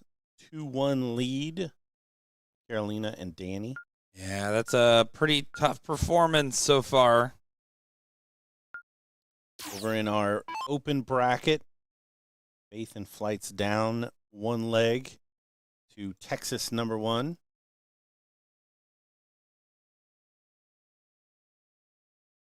Dylan and Ryan awaiting the winner there for our 3rd place match. I don't quite know what the streaming order is going to be. We'll get what's available. I don't think we're going to hold anything. No, so at this point. Coming up next will be that 3rd place match, more than likely, as it's 1-0 for Texas over Faith and Flights. We'll go to there in the finals, and then 3rd place in finals of the women's. We'll see what the other levels are looking like, see if we're able to catch a peek at one of their finals, and then we'll go right into our mixed doubles coverage after that. Level 2 on the women's front, a little bit further behind. And on the open front, I believe level 4 is almost done. Level 2, not a bad position in the bracket. 3 a little bit further back, and level 4, yeah, pretty similar to this one.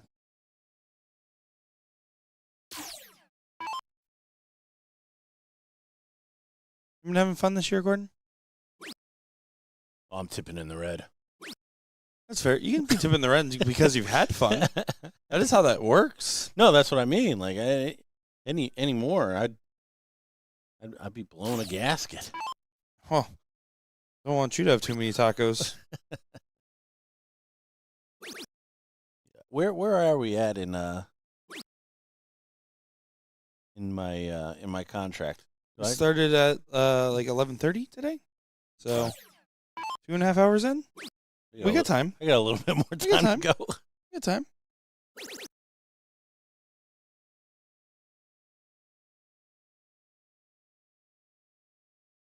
Danny coming to the board with a lead.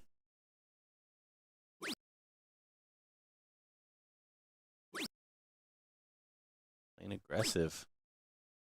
Trying to find that double 18. You see the smile as she goes up to collect.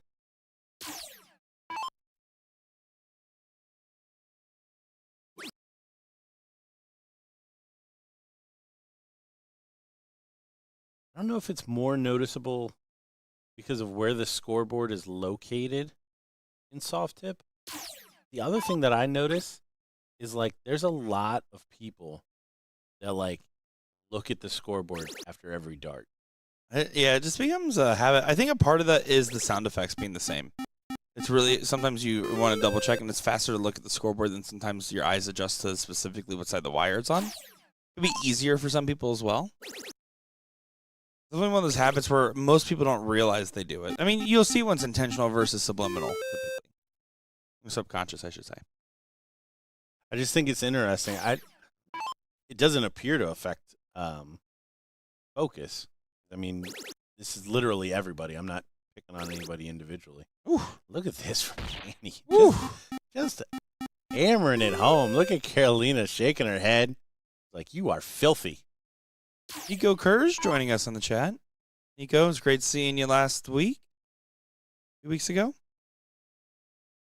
Make sure Marcel stays in trouble.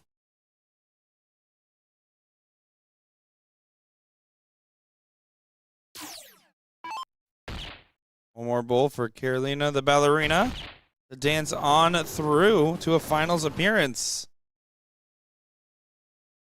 Good stuff indeed, as that is a great performance there. 5.18, and then she also had another 5+ leg in that matchup.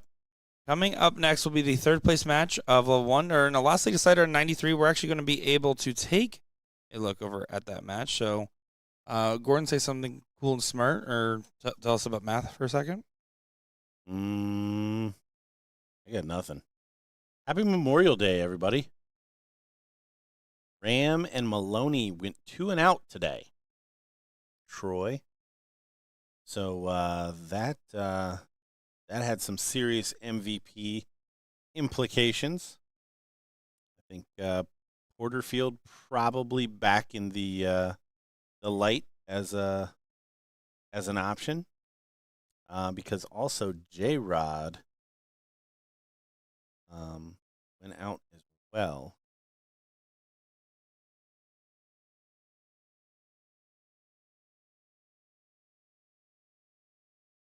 Yeah, Rock On ended up going out 5th, 6th, top 18. So yeah, I don't know the numbers, so I don't know what. I know where everybody started the day. Ram was top of the shop there. I think Maloney was maybe 3rd or 4th. He's somewhere in that running. Somewhere in there. But yeah, lots of permutations still to come when it comes to the MVP. Doesn't use his mutations lightly, folks. So stay tuned. This is actually just about over. You're going to see this last leg finish up. It looks like Team Texas will be moving on as Bobbert. Not much he can do. So we'll be back in just a moment with that 3rd place match.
It is now time for the third place match of the level 1 bracket. Had to corral these guys over. They were signing autographs and kissing babies. But we're all out of babies, and the pens have run out of ink. I'm Nick Teixeira, joined by Gordon Dixon. This is Ryan Jervis and Dylan Steinke taking on Ethan DeVera and Leonard Gates in what should be a good matchup. Going on our other stream board, that is a 4th place matchup. We will be getting coverage of the rest of that bracket later on. Just a heads up there. How you doing, Gordon? Doing well. The ladies are just one match behind. So hopefully that times us well, because, again, we are on this Monday events. We've got mixed doubles coming up, so we don't want to be holding up any brackets that we don't have to. Benny and Mike await the winner here. Dylan and Ryan obviously wanting a little get back as they lost in the 5th leg.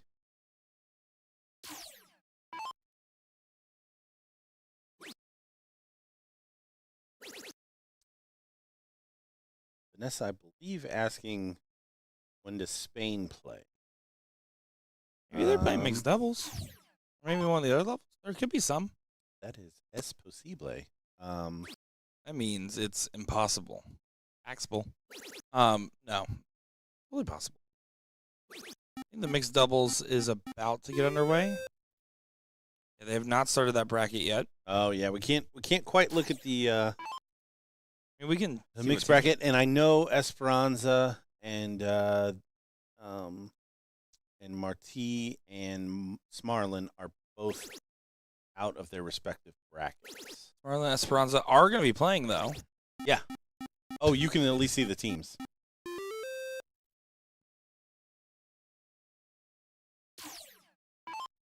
And I don't think Marty's playing. Looks like. Yeah. E. Punts. Oh, the fun fact: Danny and Carolina, they were set up last night. That was an option. You could have just gotten one of those partners. Yeah, I didn't. What, did you think they I assumed emailed back and forth from Poland and Middle Tennessee to get that? Oh, Nick is leaving now. Huh.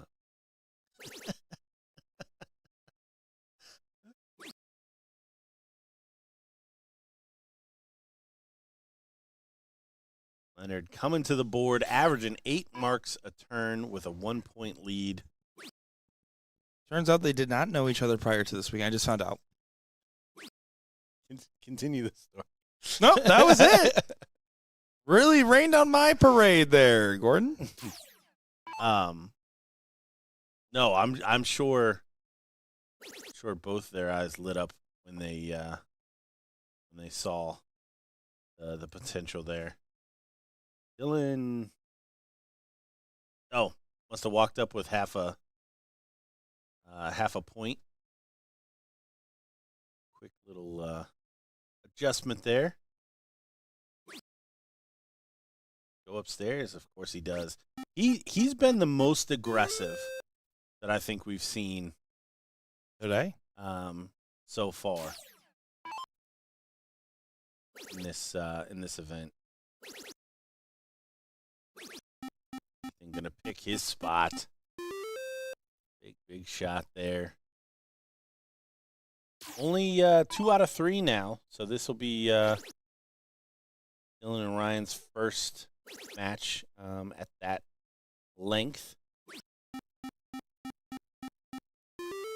This is Texas #1's 3rd user side match. They've been very familiar with this shorter format.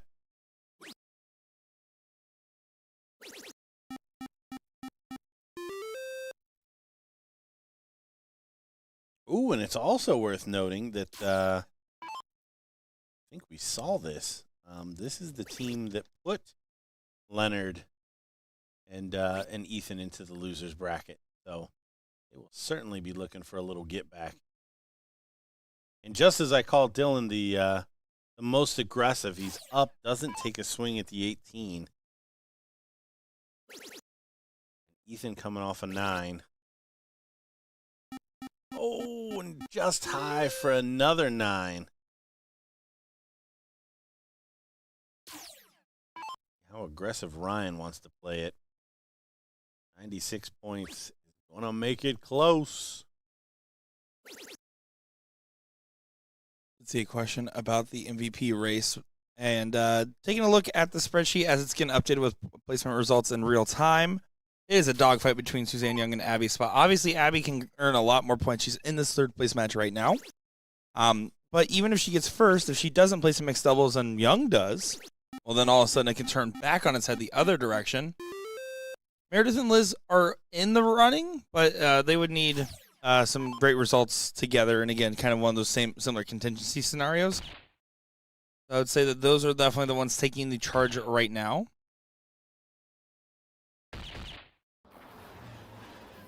I think Porterfield has a great chance of snapping up a position here, depending on how this finishes out. Be tough to call.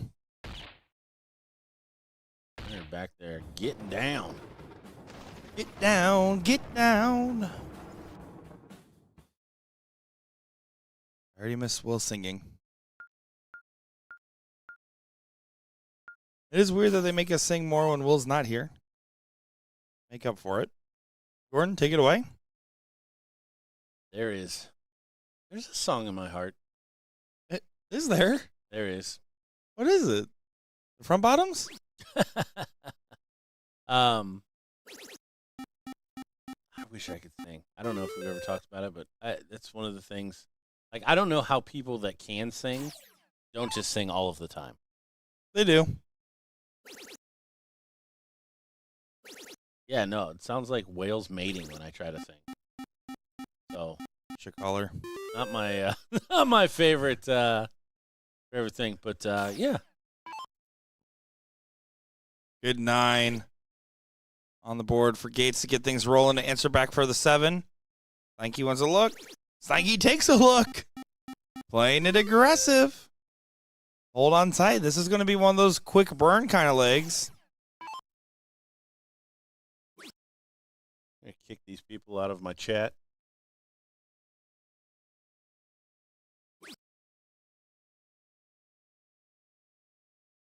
I think that they were onto something.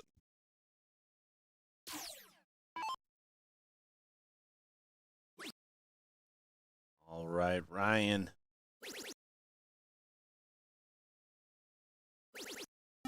Great shot. Great shot. Definitely looking to send this to a decider. Gates is on one here.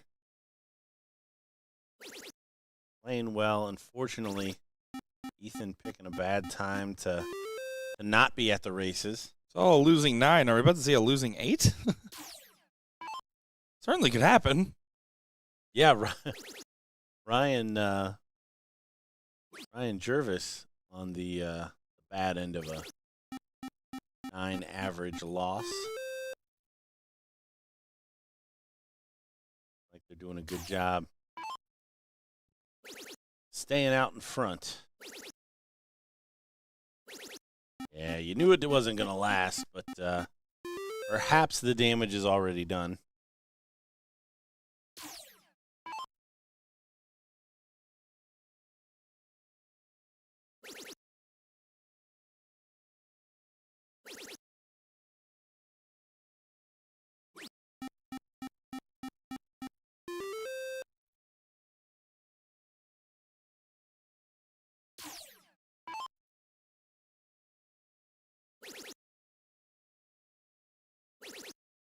Oh, look at this.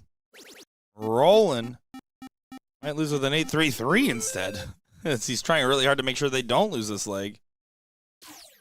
4 numbers. You pop the 16, then gain the points back. Or at least pop it at some point, I should say. 4 numbers. You gotta. There's no debate.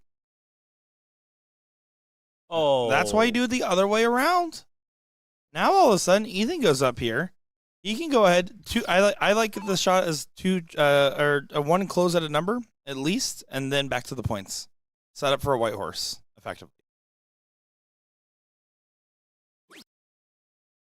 I grab one number, no matter what. Last start depends on if you feel like you're really blocked. I think you move a smidge over, you could probably still bank that trip. Have a good chance of returning with the point lead.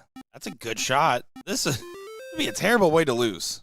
Yeah, 132-point lead. So needs, effectively needs all three.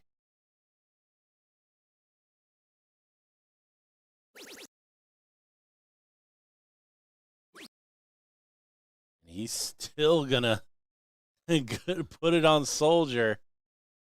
Oh, I don't mind it. I mean, you're flipping a coin.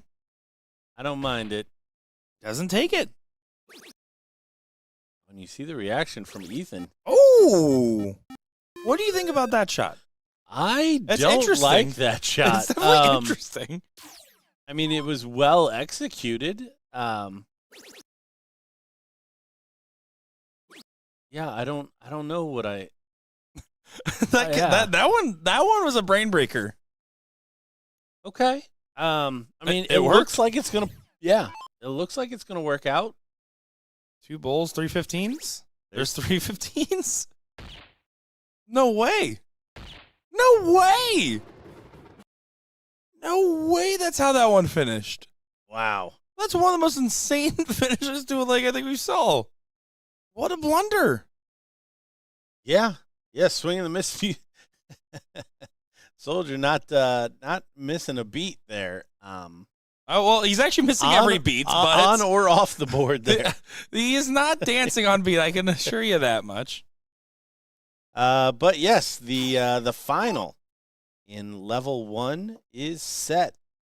Benny and Mike will try not to get double dipped this time. Taking on Texas number 1. Leonard Gates. Oh, Abby almost gets the double to get this first leg in this third place match.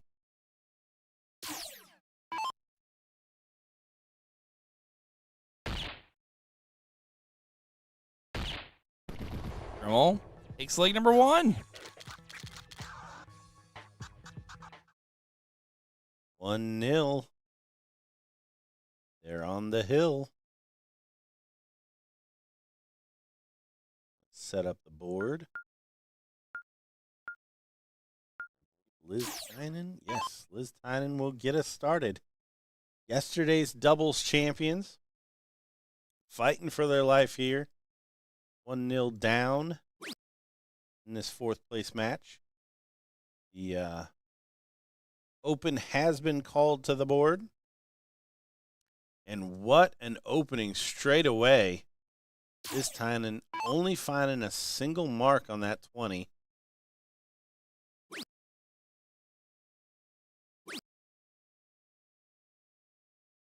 Oh, and Chrissy leaves them open too. Spot needing to step in here. Fill this thing up.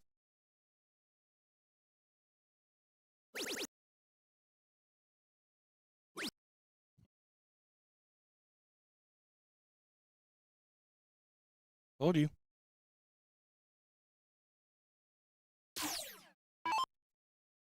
There's context you're missing for that one.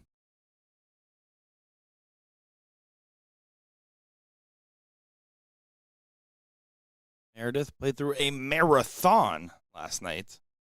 What a battle that was. It was a battle of attrition on the dartboard. Off the dartboard, Skylar Bell Richard lost that battle of attrition. She was laying on the floor.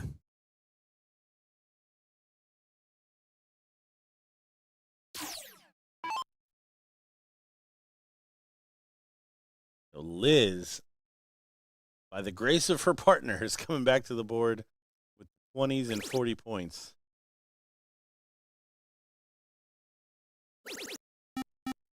And she rights the ship after the open.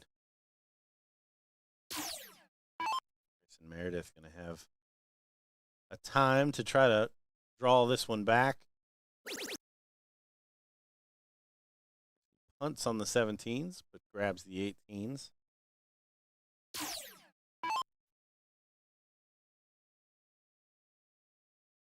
What implications this really does have for Abby's MVP run? Talked about this a little bit, but getting to that final, getting the point boost, get her in front of Suzanne Young.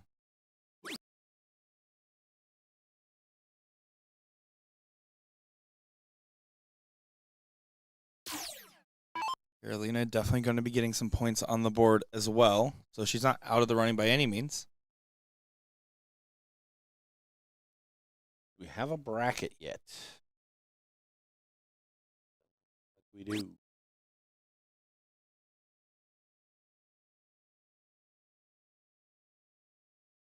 Hopefully one will be out there soon.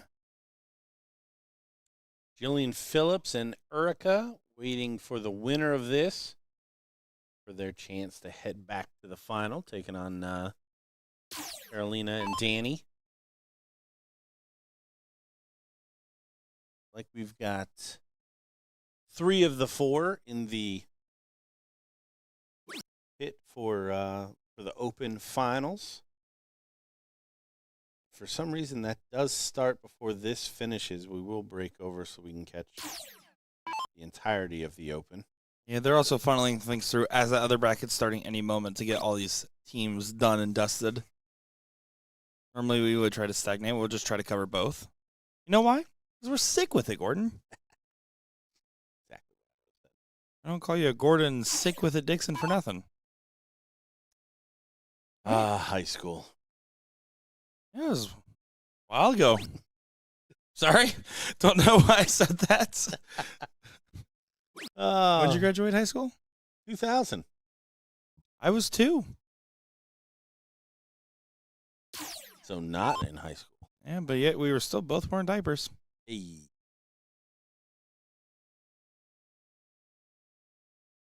So that would have been about 3 years later.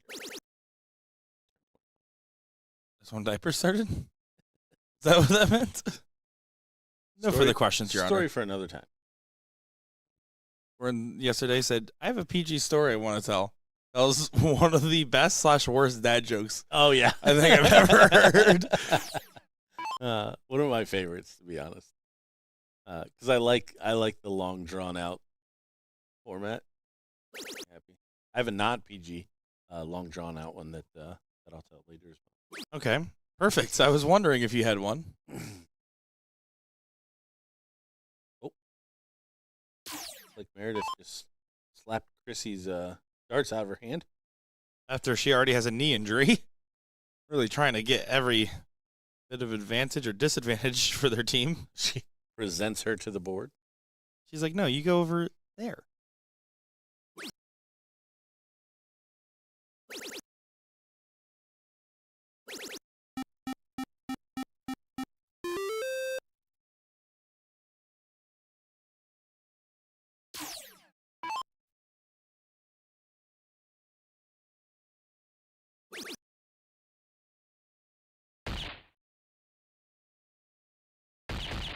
Oh, good shot from Spot. Nice, clean, and professional for Queens Quartas. Yesterday's champions fighting for their life here. Big cork coming in. Biggest quirk. Biggest moment. Chrissy Grimmel's been in thousands of these moments. But actually, I would say that's fair for all 4 of these ladies. Very used to making finals, very used to high-pressure situations. Okay, she drops one dart. Oh, that's how Chrissy's got it, huh? I mean, that doesn't surprise me. That is the Chrissy Grimmel to you, sir. Touche. All right. The Open are checked in to the board. See outside on her dart at the bull.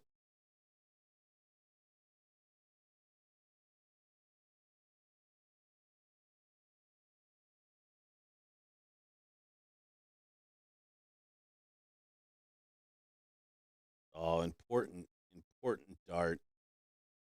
This Tynan steps up, smashes it in there.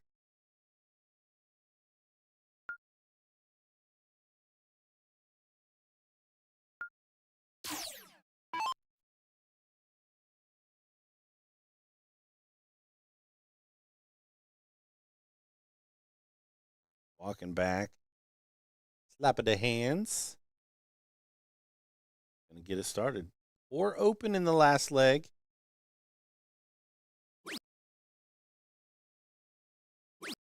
Oh, and a 4 open again. It's not 1 mark, but the job is not done.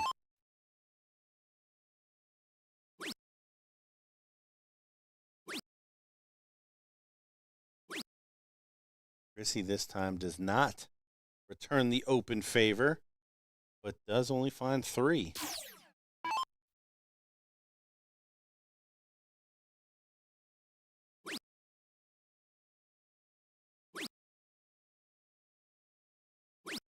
Oh, Abby tries to float a treble in there. Doesn't happen. So right off the rip, each of these ladies getting a big opportunity to influence this leg.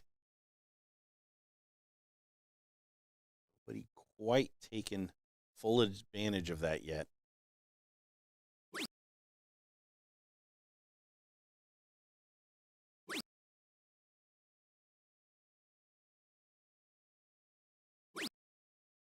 Oh, and only 3. So again, Liz gets to come to the board. All kinds of options. That's one of the options. She chooses to follow just like Abby did. And Oh, wow. again, both sides of the wire. Tough spot to not be able to find something here. I don't think Chrissy's going to do it again.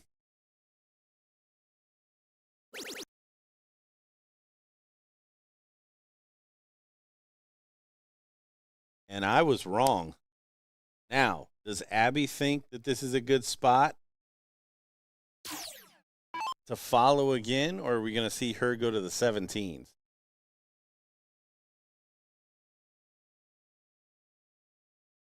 Angela Douglas, Ram and Maloney went 2 and out in today's doubles. And what a shot from Abby. First triple of the leg between these 4 high-powered women. At a very important time.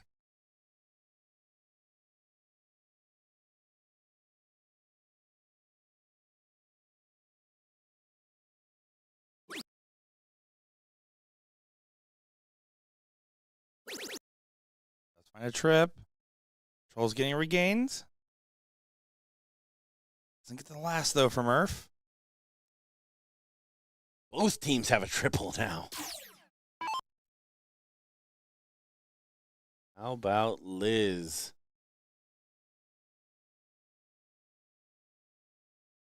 Still next door in it. I did use the next door app the other day, and it turns out it's just to complain about HOAs. The only thing it's used for. Good last there from Liz, but man, would not have called this. A total scrapper of a last leg decider. We will keep you posted on how this match goes. Again, last leg decider of the 3rd place. But we are starting our finals now of the Level 1 Open. Things are getting underway. This is Benny Dersch playing alongside Mike Porterfield, taking on Ethan DeVera and Leonard Gates. Our last match of the Level 1 Open is getting ready and getting underway. We'll keep you posted on who's winning that one over there. Again, that is still a 4th place match. We'll go and play the 3rd place, and everybody vying for a spot in that final. We see Porterfield filling it up. Benny Dersch and Mike Porterfield trying to take it wire to wire this time after a painful double dip from the Spanish team.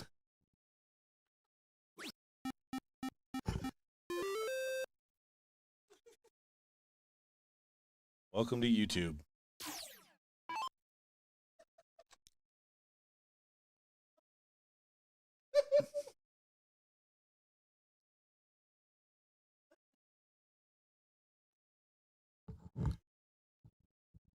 All right, just real quick for our YouTube viewers after the fact, cut the video right here. Welcome. This is the finals of the Level 1 Open. Benny and Mike are taking on Ethan and Leonard. What should be a great matchup. My name is Nick Teixeira. This is the sound of my voice. And that's Gordon Dixon. That's the sound of his voice coming up. I think it went under the radar.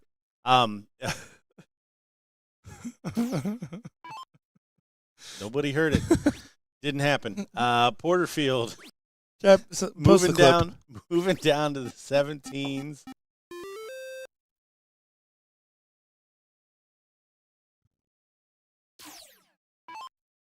Yeah. Leonard going to have to try to set up. Looking for a 7 on the 18s in response.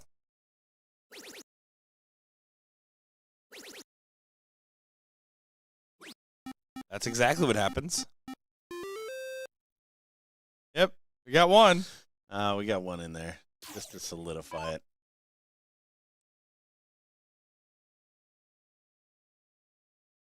Solidify it?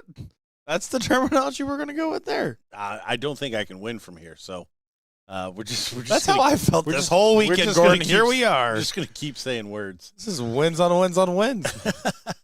We all heard it, says chat.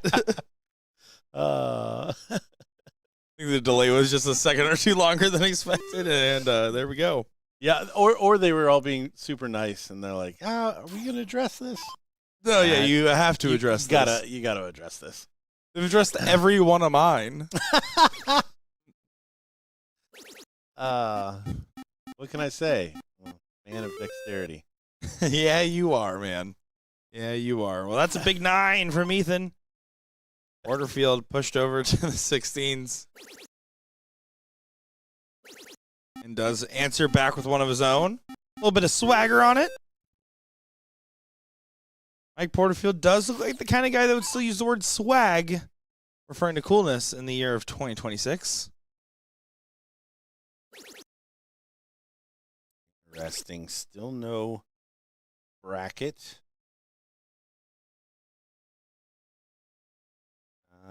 Now that we're into the final, run my little reporty poo. You're obsessed with it. No, I dig this. This is look at Leonard giving it the full can of beans. Wow, garbanzo and all. How about that? Speaking of our mixed doubles, though, we can talk about statistically the highest teams. Liz Tynan, Mike Maloney, number 1. Carolina and Brian Bigham. Bigham, if he plays normal, be interesting. Paula Murphy, Jason Watt, Jillian Phillips, Ram Guevara, Suzanne Young, Ryan Farrell, Chris Krezik, Mike Porterfield, Reagan Budin, J. Rod Henry. Haven't seen Reagan this weekend. And then Esperanza and Smarlin in that running as well. Bott and McCoy. See Eric Gregory, et cetera, et cetera.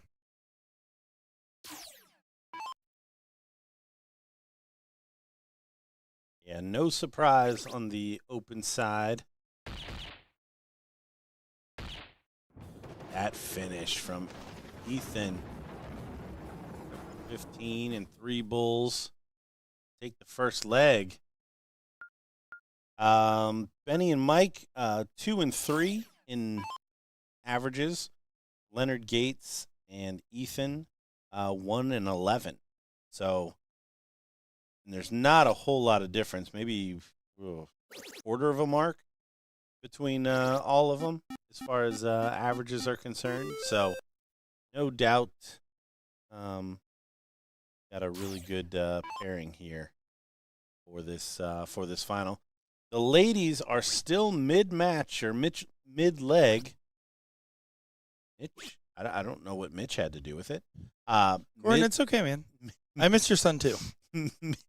Mid-leg here with Meredith and Chrissy in the lead. And looking like they're going to solidify even more of it here in the current term.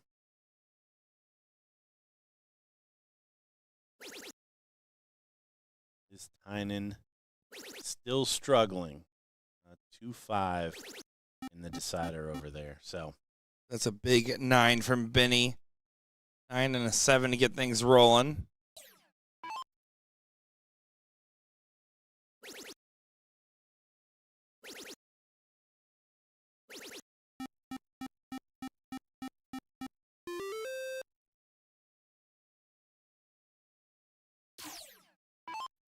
Benny and Mike going to start taking this personally that everybody that makes it to the final with them decides to go to no miss mode. Yeah, it would get annoying at some point, but Benny and Mike trying to be hungry for the win today. Just like Jin is hungry for lunch. That she is, so I should probably get on and do my job. I've had this question a couple of times. So the two teams in back-to-back matches that defeated Ram and Maloney were the Spanish team, Marti and Smarlin, and then Rich Sturbins and Little Mark. Took them out back-to-back. 3-1 and 2-1 in the bracket today. So despite Texas number 1 throwing extremely well here,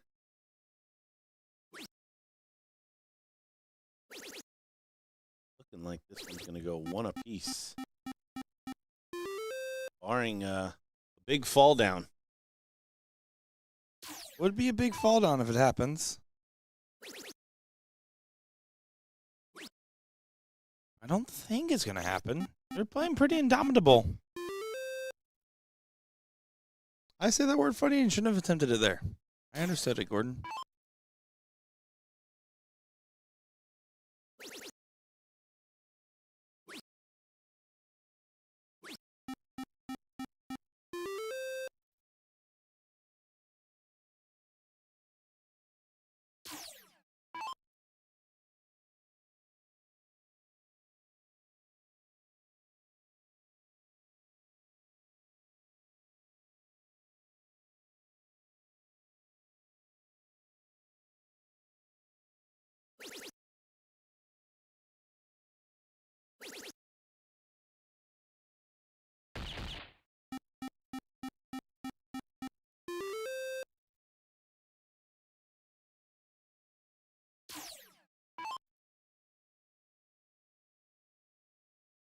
Looks like the results did just come through on that matchup.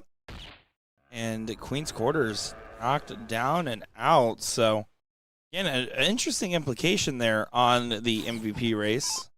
This is going to come down to the wire. We'll be playing through mixed doubles on that one. It's not 1-1 in this matchup.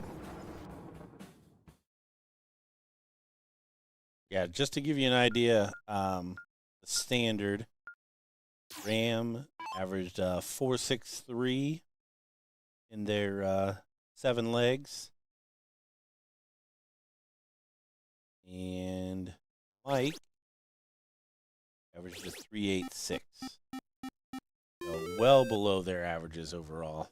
Which, yeah, in this room of murderers, that's you're not gonna be able to get away with that.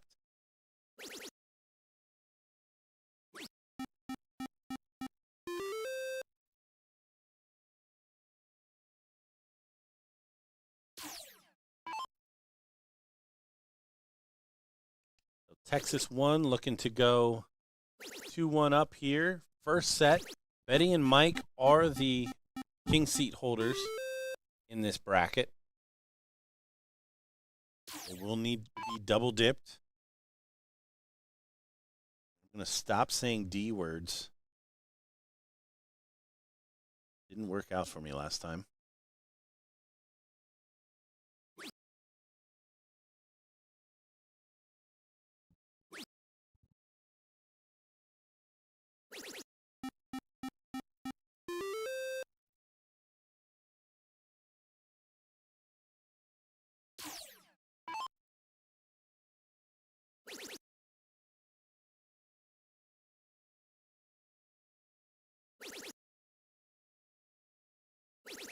Oh, look at that. Gator. Don't play. Yeah, 9 mark followed by a 9 mark for Team Texas number 1. looking to put this first set in the rearview mirror. Go at least one away.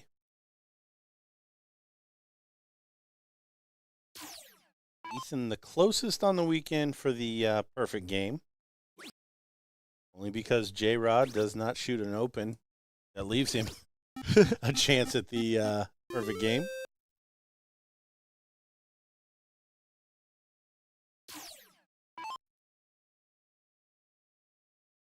More of a one-sided affair with the hold. I say one-sided. It really is starting advantage. I mean, 11 versus also a 15 on the other side. Incredible performance.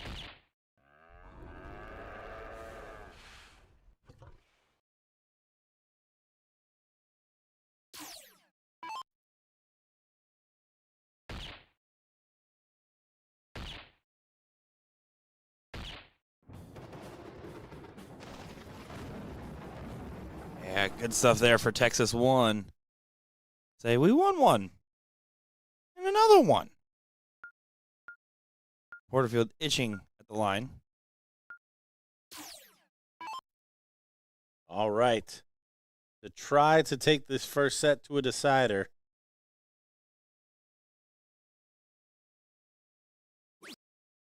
Porterfield getting us started.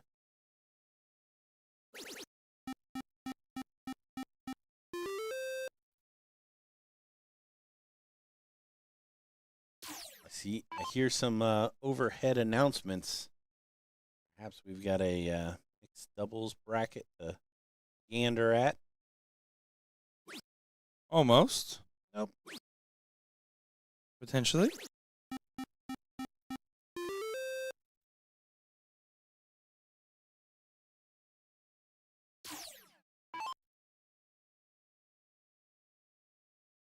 Ladies beginning to saunter back into the bullpen.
Sorry about that. Looks like we had some dirty air on the internet out here, so I had to go get that fixed real quick. Do apologize about that brief interruption for those watching along online. If you're watching the recording, you didn't miss anything.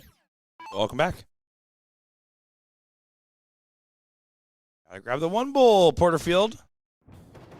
And does do so. All right, here's the payoff. Anyways, the fifth leg between these two in the first set. Again, if you're just joining us, we just popped up as we came back online. This is Benny and Mike in the king seat. And Texas won, trying to dethrone them. Again, like yesterday, but we're not going to talk about that. Too many D words in explaining what happened yesterday. If you don't know what that means, just watch the beginning of this match back on YouTube. Or don't. Just stay with us so you don't lower your opinion of me. It can't get much lower. All right. Looks like Porterfield's going to be coming up as Leonard didn't really pressure the. I mean, there was a lot of room there. That was definitely a winnable cork for Gates. Brackets now live for mixed doubles. Don't mind if I do. Here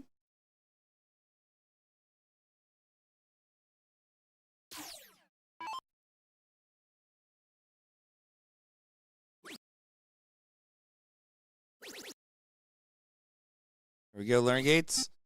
Wanted to really get that last one going.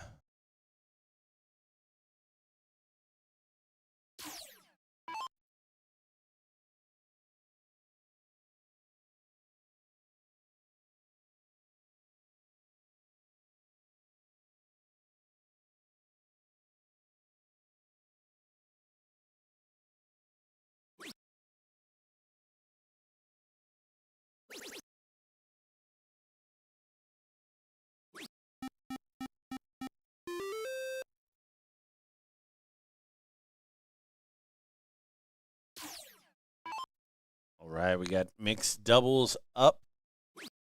So everybody undoubtedly running around taking a look at that. Those are some big brackets we got there. Yeah, 2 levels of fun for the mixed doubles. And as you indicated earlier, like lots of implications still to come in the MVP race. This man right here in the thick of it.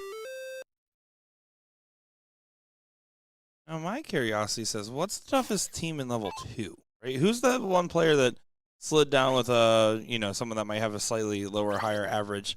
What did they end up doing? Right? Kind of like looking over here at the top. If I see anything crazy pop out to me.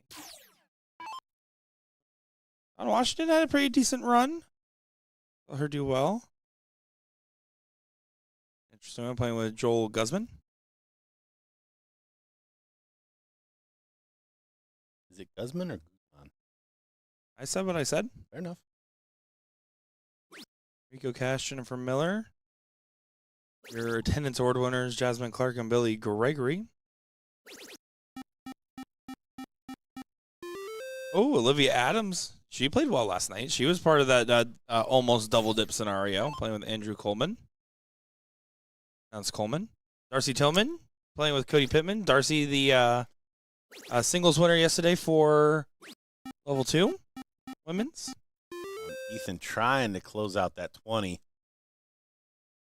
Not able to convert. But he trading big shots here. Ooh.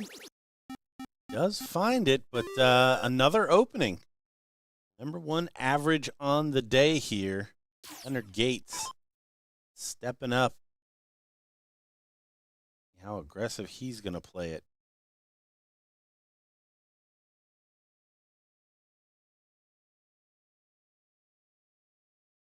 I guess it all depends on if these first couple go in.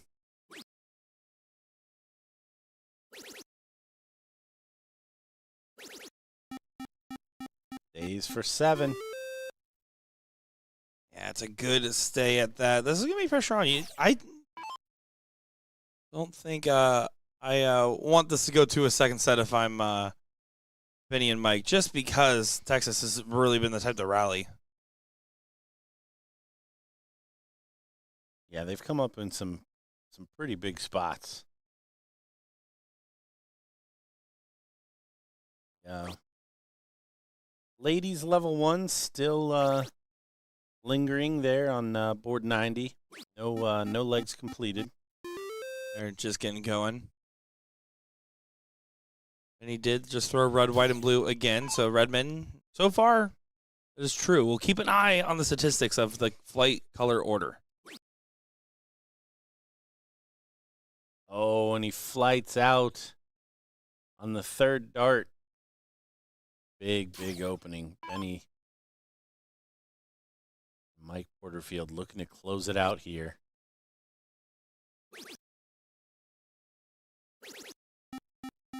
That is a big follow.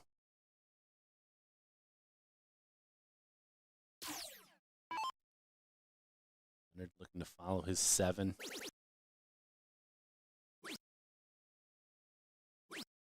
Also with just a 5. 5's not enough right now. Opportunity for Benjamin. Red flight coming first.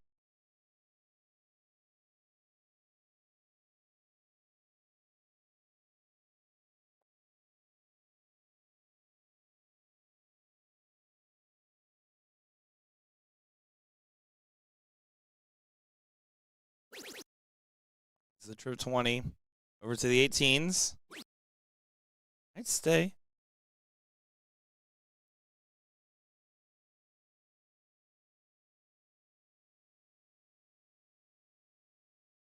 $113 in a dream. That's why he stayed. 113 means that 2 trips don't get you a shot at the 20 with the point lead. Surprised he didn't just follow the 18. It didn't look like a bad spot. He didn't like the angle, but Ethan definitely not going to like that angle. Just kidding. Porterfield on cleanup duty. This is where I see so many matches randomly flip on their head, though. You go for a cleanup shot like this, over aggressive on the 17, and then you don't recover where you need to. Let a 9 mark happen. That's the right shot selection to help prevent that from happening.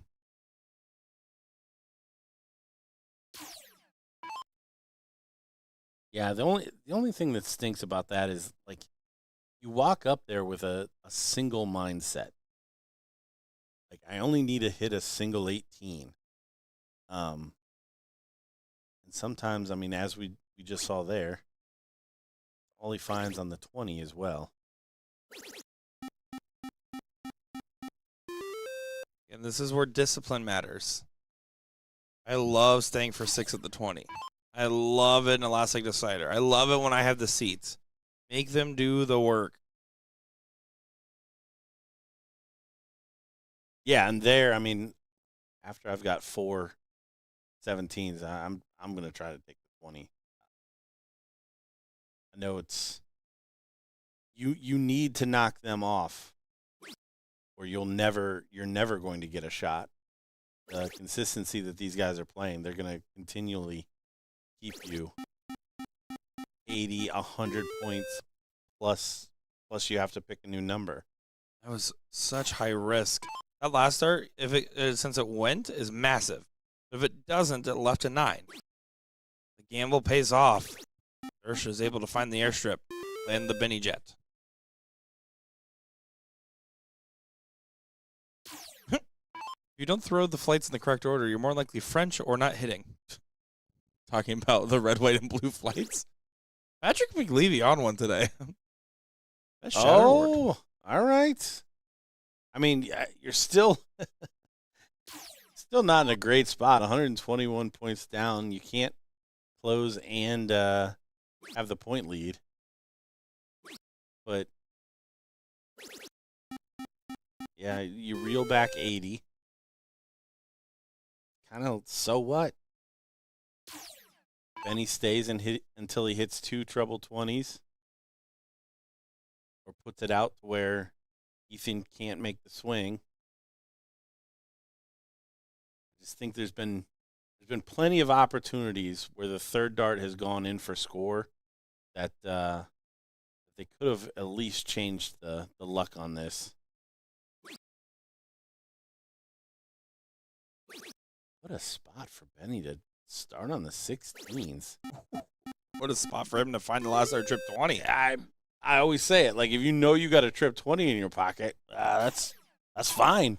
I know That's perfect. You partially say that because you're like, hey, listen, let's play the safer order. But the other reason is sometimes you do just know. I don't know. Sometimes you do just know. Feeling good? Coach feeling good? Confidence is high? Well, again, it's everybody's favorite number. Porterfield well below what we've seen and come to expect from him. But this could be a match-winning shot.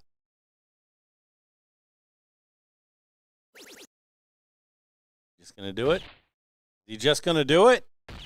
He is just going to do it. Look at that from Porterfield. I love it when he gives the sauce on there, and that was extra sour cream. The full can of beans from Porterfield as he closes it out.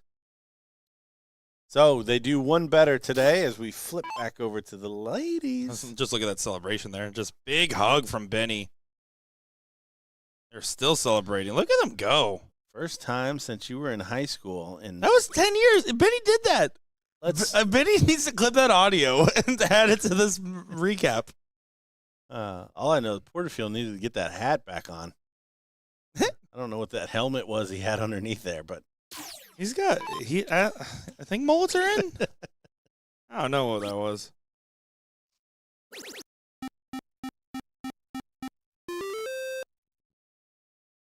Yeah, great shooting from those guys, wire to wire.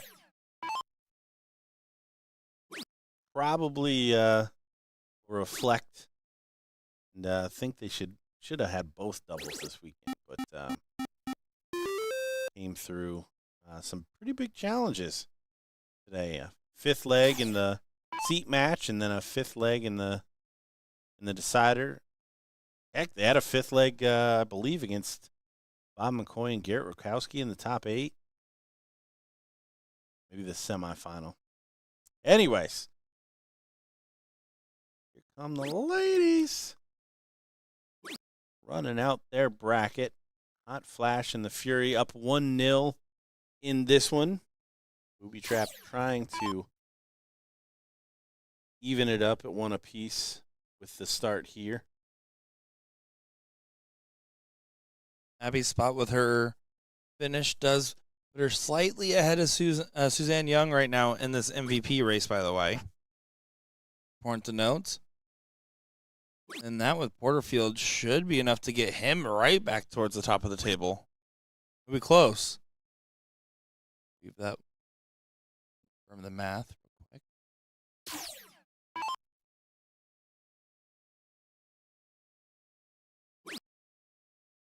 It would put him just a few points ahead of Ram Guevara. So I would have right now Porterfield and Spot in the lead. But Suzanne Young, Leslie Cable. Meredith also now has a timeline if she ends up getting first in this. Carolina also would have a timeline.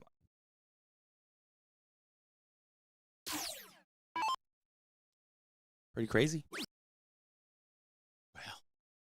It's not crazy if you remember how she played Friday night all the way through today. Crazy how the math's shaping Yeah, up, no. not the ability of those players listed.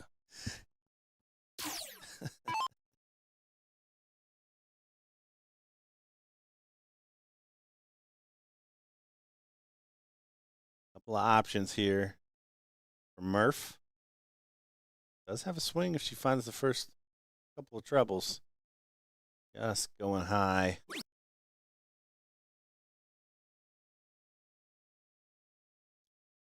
All the way back 2 hours ago, the queen seat match was called. So Annie and Carolina awaiting the winner here. BullShooter saying, miss you, Papa. I saw that. Other things, average mix MVP. No, it's entirely based on event placements. And if we like you or not. It was up to Gordon Dixon. Suzanne Young's the male and female MVP. His favorite player here. People already think that, so you probably shouldn't say that out loud. That this is just a BullShooter internal. Well, that's how we picked system. Team USA. Is we just said, well, this is who we like. If you didn't get invited, we don't like you. Why do I think that's worse than my slip? Because mine's a little real. Brittany Keller says tournament MVPs get something. I mean, not only is it just an important thing to add to the resume, I think, for many players trying to get those accomplishments, especially because right now there's players in the running that have not won it before here, right? But on top of that, you do get a silver ring with Ruby Gemstone, I believe, and a qualification to next year's MVP showdown, barring its return, which I would assume is happening. My assumptions have been wrong, except for our predictions of Pro Luck doubles teams that are going to win. That was the only correct assumption. As there we go. Erica. Let's go ahead and make this one apiece, and we are going to a last leg decider here in this third place match.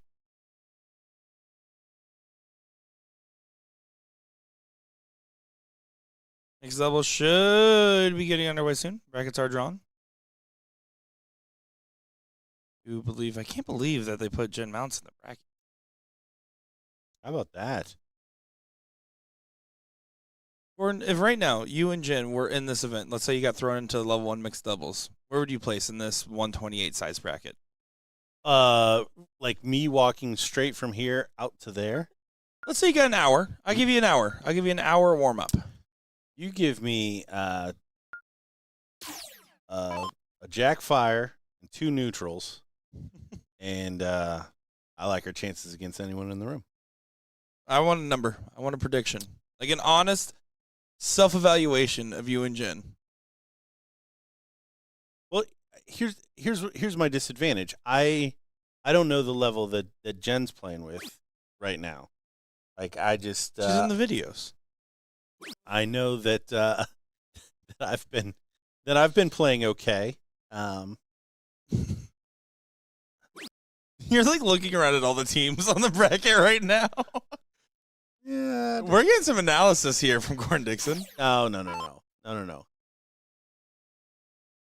I think there's we go to top 16. In a 128? That's good. At least. So you're saying you cash. You hit the cash point. Oh yeah, we cash. Yeah, I mean, who enters a tournament and doesn't cash? Me? I'm just kidding, guys. Oh. No, he's not. No, he is not. No. I've said like I'm a reps guy. Yeah, I mean I threw a 35 round cricket yesterday at a 5.34, no bulls. With your darts or whatever those javelins are you have sitting around. Yeah, I was just kind of playing with something different. Didn't beat me 3 straight and double split last night. See? So your odds are looking good. Yeah, mine cash. aren't. I didn't say I would get top. I would get top 16. If we were in level 2, I think we could get top 32 though. You guys are level 1 though. That's clear. The midnight darts we threw the night before weren't much better. In fact, some would argue worse. I was wearing a scarf. Anyways, back to the players in the event. Forgot about that. Take anything away from these ladies because they are battling all day long. Heck, Murph, was Chrissy a part of the late night last evening? I know Murph was.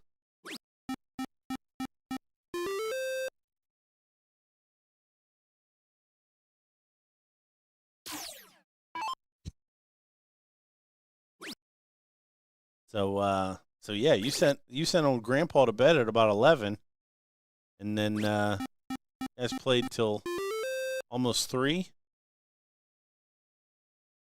Gotta give these players some props for continuing to plug along here.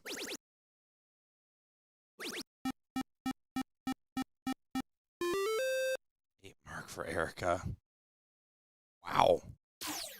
So good. So good. Oh, good. Deciding leg between these two teams. With Jillian and Erica really up against it going second, but making the most of it at this point. You didn't catch the final. Benny Dersch and Mike Porterfield pulled it across the line 3-2 in the first set against Texas #1 and Leonard.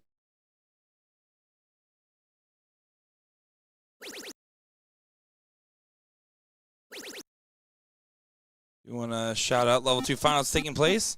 G-Math and Mose taking on the Green Mountain Boys. The French Canoe playing in there, one of my other favorite Gordon Dixon given nicknames.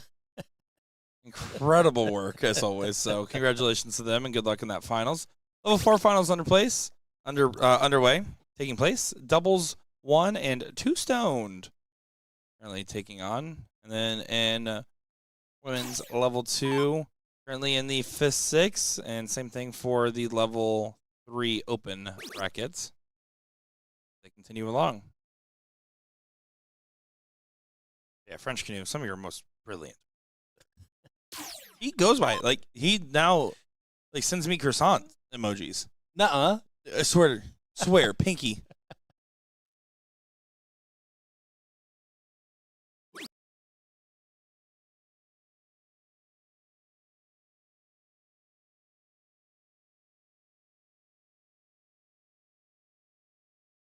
Meredith trying to get around that first dart. And it's just kind of added to her problems here. Not able to maneuver. So, 85-point lead. 3 numbers. Jillian Phillips, Fancy Pants. Jillian Fancy Pants Phillips. Looking at 3 16s and 3 bulls for the match.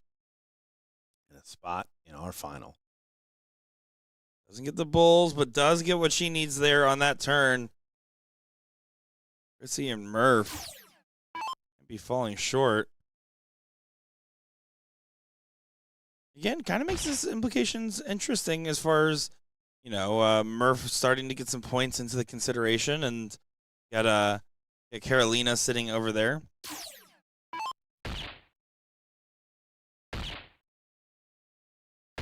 Mardo not messing around, though. There it is, your winners. I didn't like it either. Booby Trap. We will automatically have them up on board 91, which is the other spot in the bullpen there. Carolina and Danny's phone will finally go off, letting them know that they're ready to play this final. They will need to be double dipped by these ladies. We will return to best out of 5 format. And we're going to step away while we try to gather all of the ladies into the bullpen for that final match. Don't go anywhere. We'll be right back.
It's now time for the finals, and it is a booby trap.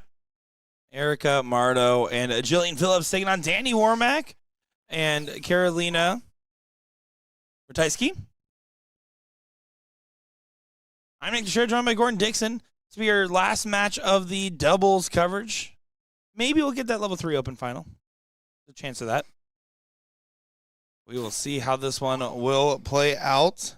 Yeah, interested to see because clearly Jillian and Erica playing extremely well to get here. A couple really big legs against Meredith and Chrissy. And while they were rolling, Carolina and Danny were going well. And it looks like it's not going to take them too much time to get back going. Carolina hits the 9 mark, filling it up. Maybe not enough to really worry this team. Oh, she did go for a 20. See what Danny decides to do here. I like the close. 5 bulls does give them the lead.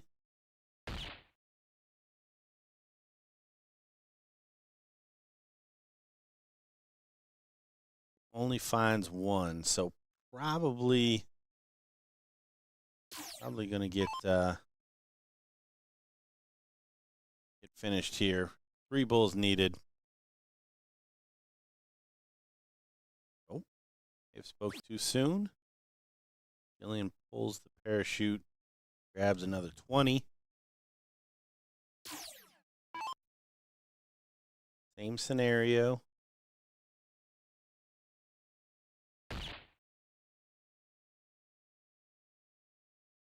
Yeah, just trying to push through, but there's nothing to be done in this moment. You have to weather the storm. You stepped right into the, booby trap. Yet you tell Will to stop laughing. It makes me do it again. Here we are. Oh, okay. Only 20 there. Still no finish. 75 won't get him there. Do like the snag on the 16. Now it gets a little bit more dangerous for the booby trap. A little bit more dangerous indeed. Oh, this is getting interesting. Okay, and I tell you what, Carolina, she's that person. She's that person. At 61, so you had to have 3 bulls. Got to get any amount of bulls here. I don't know what that was in Polish, but it was definitely like oh shucks of some sort. I don't expect Marta to miss, but she at least makes it interesting. She does. I don't expect this. The bulls have been friendly. Yeah. Booby trap grabs leg number 1.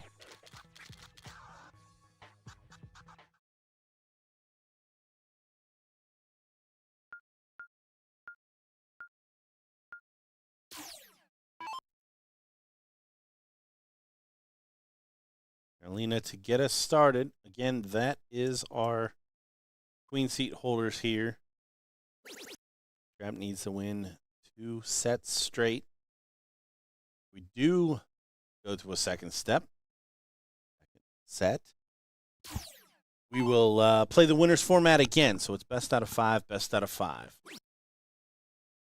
How we've played it all weekend, but some people just joining us may be surprised by that. Certainly. Certainly could be a little bit of a shock when you're not used to it. I think because of my triple elimination playing days, my brain kind of breaks on it a little bit too sometimes, especially as a player, I should say. So used to follow the amount of losses as the format type. I don't mind it. Yeah, triple elimination. Crazy work. I don't mind it either. That is a palate cleanser, not a daily driver. let me all things come in moderation, all right? When I say that, if every tournament's triple elimination, I lose my mind. My preferred tournament format, like by default, is round robin and single elimination. And again, if that was every tournament I played, I would hate it. You can be in charge of that. I trust you.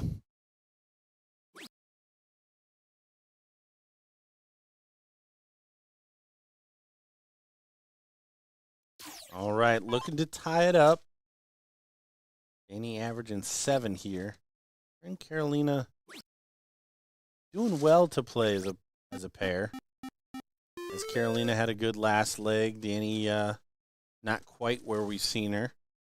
And here we see the reverse. That's always a good sign. And let's take a look at the ladies. Ladies.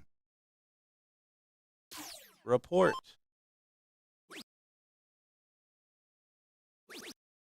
Suzanne Young leading the pack with a 3.96 for this event. Carolina at a 3.77. Erica right behind with a 3.73, followed by Paula Murphy and Chrissy Grimmel. Amy Warmack down at 13 with a 3.13. Jillian Phillips. Oh, right above that. Actually, dead. Nope, 3.28. Sorry, my old eyes. And boy, are they old. This one looking to go with throw, but definitely some time here.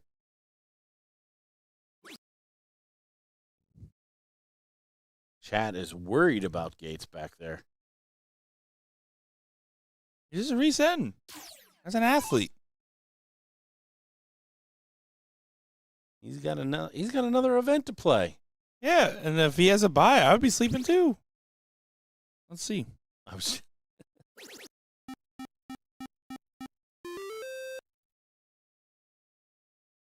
Oh, and the opponents are the reason they're on hold, I would presume, or they don't know that. Or he's taking a nap, enjoying his you know what? Not our problem. No, I think the opponents are still playing the level 3. I had to guess. Gotcha. How about that, though? Leonard and Ginger, if they win, round 2 would play Smarlin and Esperanza. Round 3 would get Lisa Yee, Eric Gregory. That's a tough little section. I think you're looking one down. I think G&G go out. Oh, I am looking one. I was looking at Fire and Ice and 69 after. Wait, that team name's named after me. Who's that team? Cricket Monsters? No, not that one.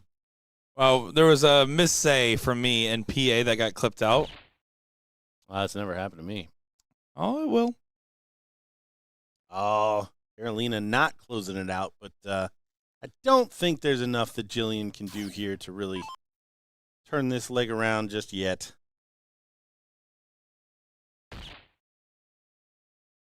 He's bored. No competition anymore in this tournament as he just lost an event.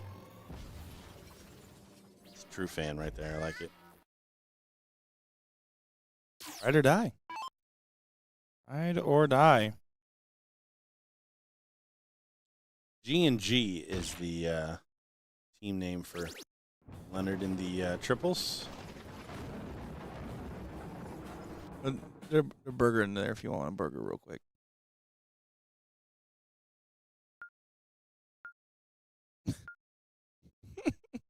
I'm proud of her.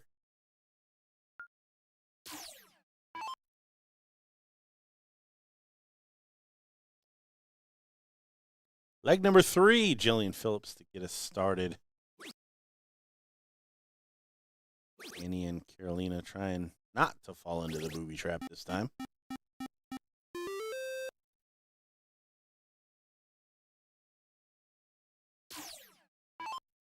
Carolina going to try to strong arm on the 19s.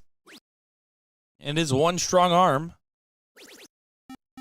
Finds a 5 to answer the 6.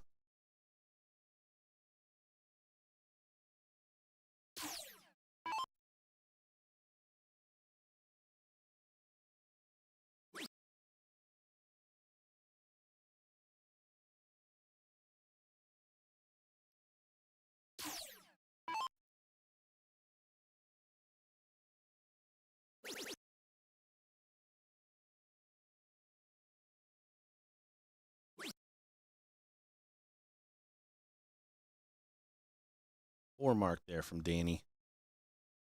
Good standard here. I mean, Erica fallen a little bit behind, but every leg isn't going to be a banger. And on the day, she is third highest, so gotta expect she's gonna bring that around. Here comes Carolina, trying to take them to the hill against the darts. Able to get that point lead.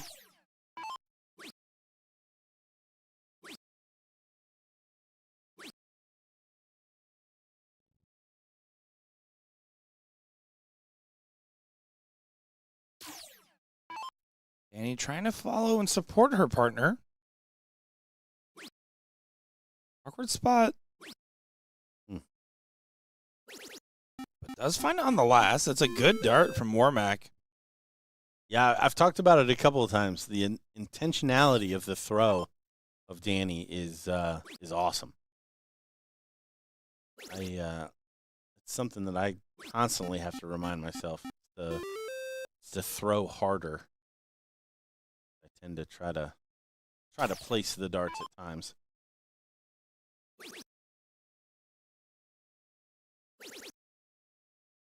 Carolina again in those trebles. Effectively another perfect turn. Closing down that 20 and 114 points.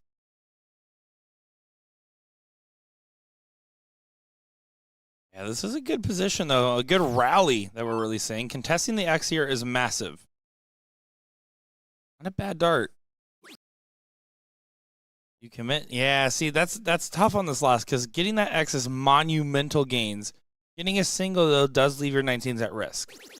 Does stay and does find it. Way to bang it in there, Warmack. There's the chance.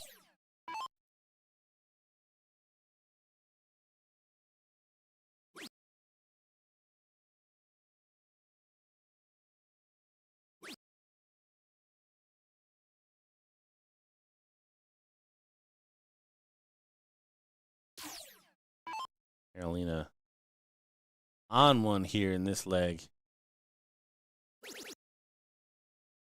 Staying hot.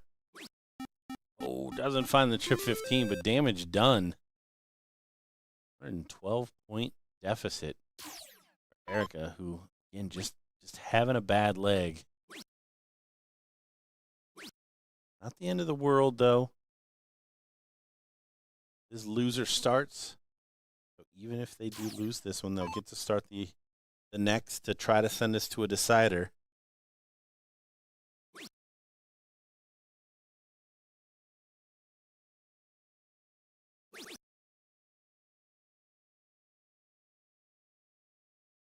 And he finding the double. Max punishment. Max punishment indeed. This is a really strong performance right now. It's what we expected to an extent. I mean, they are the seat holders. They're talented players. But again, they only just got paired up despite me thinking they were pen pals. So this is a new partnership really flowing. The common language is Dartsy. Yeah. And that one. And I just hit that one. And the old greenbacks. Jennifer Mounts is housing that burger. That's impressive. I don't think she chewed that last bite. No. Right down the gullet. No, she was just picturing man tears.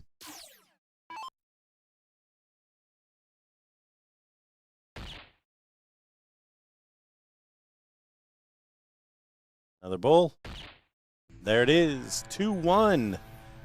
Danny. Carolina. Jillian Phillips will get us started here in the fourth leg.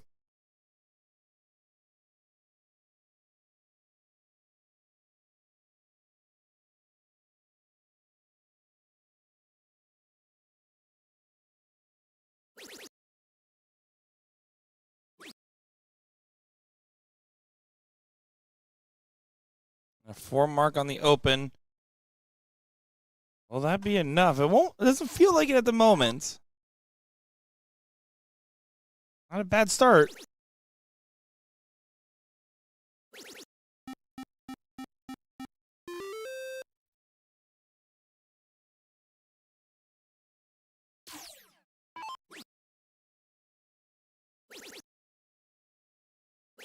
Here she comes.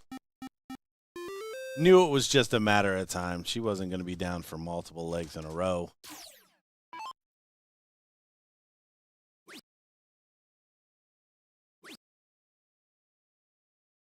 And he has to step off to the side, try to find that treble. Doesn't quite get there. So, just 6 darts. Jillian's got a chance here. Start putting in some separation.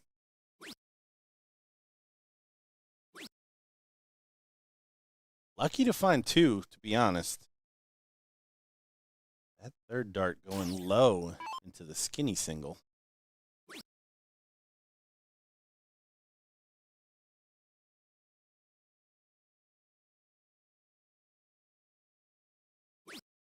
And the aggressive close at the 20 does not pay off. Yeah, she chucked one up there. He's like, I'm the only other girl that's won over Mr. Corton's heart. I need to go for aggressive 20 closes. The only other one. I don't know if Carolina can convince me, especially as I see my girl sitting on top of the averages in the event. It's just my girl for me. That's what it is. Like, as if you guys have known each other for decades. She's new here. I just found new out. here. I just found out.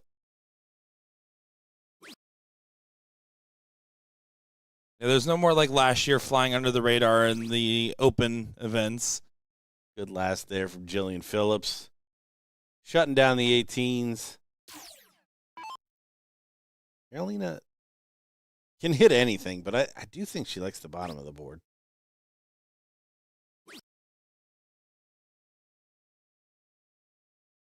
Oh, and that's not a bad dart. No, this leg definitely had its opportunities. I don't know. Erica averaging 5.5 does get the close. I don't know if there's going to be any more wide open opportunities here. Oh, that hasn't happened this year yet. Lights off. It's the nighttime event. And there's your photo moment right there. Danny Womack shooting the lights out. But the bullpen, by the way, I mean, this is actually like this is super cool. That should be the new Thursday night, like glow in the bullpen event. Jen heard photo moment got up very quickly. I'm sorry to lie to you. Too low light, we know. And the lights are back on. Just what everybody wanted in the room. A little mix up with the lights. Well, that's what I like to do in the first round of mixed doubles. Get your dart because that happens. Like, you're mid-throw and that happens. Does your dart make it to the board? It makes it to the board. I don't think accurately. But if it does hit, you're like, man, I should do that every time. Yeah. It's 100% success.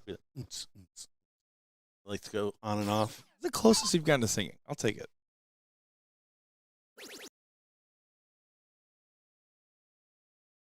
To be fair, that normally happens once a year, and finally happened today.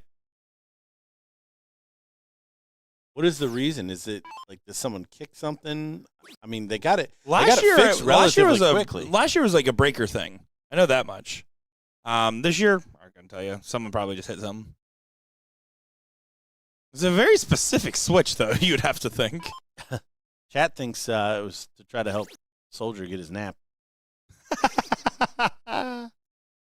No way. He can do that without the assistance. He's a professional. Go 7 mark, 42 points behind. Oh, needs A triple. Oh, and she's not working it back over. I like this, though. She's resetting. Doesn't find it. 3-mark close for Danny Warmack to have a lead going into the Bulls for what could be the deciding leg here. Yeah, this would be a big moment. Oh, she finds the double. She does get it. She saves the moment. What a rally from the ladies right now.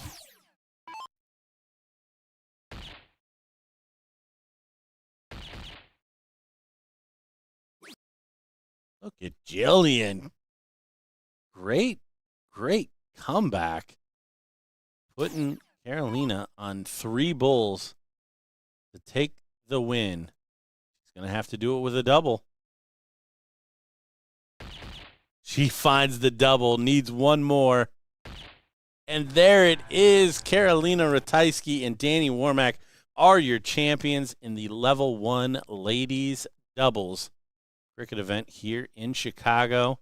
Jillian Phillips, Erica, not going to they can't be too upset. I mean, they really played well. Their last 3 matches, were brick meet wall. You know, yeah. They really ran up against it. And again, Erica, 3rd average overall, so really didn't take many legs off. We see Jillian getting the group selfie there. Johnny walking over to congratulate the ladies. And I know Jen ran out of the room, so I'm going to steal some of her hamburger. Oh, dude, they have a bunch of them. You just want one? You can just have your own. You don't need to have hers. Why would you talk me out of that right now? You know what? Actually, it's way funnier if you take a bite of hers. But I knew that would ruin her day. She doesn't deserve it. There she's handing out the gourmet firewood there, the trophy coasters, whatever you want to call them. Trophy coasters? That was what I was calling the new acrylic ones. You don't want to use these as coasters. They're made of wood. That'd be silly. I thought that's what those were for. All right, so that will do it for our doubles coverage. We are on to mixed doubles. And lots of boards already assigned. We will kind of collect ourselves. Gordon lied to you. As we're going to get that level 3 open finals. Perfect. There's in the 3rd place match right now. So I'll have a little bit of a set, and then we're going to get that. Fair enough. I will let the stream director direct the stream. The stream director is my father. You can just call me the stream director. We'll be back in just a moment. Don't go far.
Well, hello, and hopefully you're all still awake over there. Sorry for leaving you to our own devices. We were trying to get some stuff shifted around in the background. Long story short, we will not be able to continue streaming today for the mixed doubles for no other reason than just contractually with the hotel. We have to have part of this room shut down by a certain time, which does directly impede our live stream-based operations. Unfortunate, as we wanted to continue bringing coverage of this amazing event. That being said, there's going to be one thing you're all wondering. MVPs. It's basically a three-way race on the men's and women's side. We will be posting the MVP winners today. Once the mathematics are decided, everything's clear. Again, our intention was to live stream this. Unfortunately, just with the timing of everything, we will not be able to do so. So just a heads up there. Thank you all for your love and support throughout this entire weekend here in Memorial Day in Chicago, Illinois. An absolute pleasure to bring you all these amazing matchups and big moments for the BullShooter finals. Thank you all for your time, your patience, and your understanding.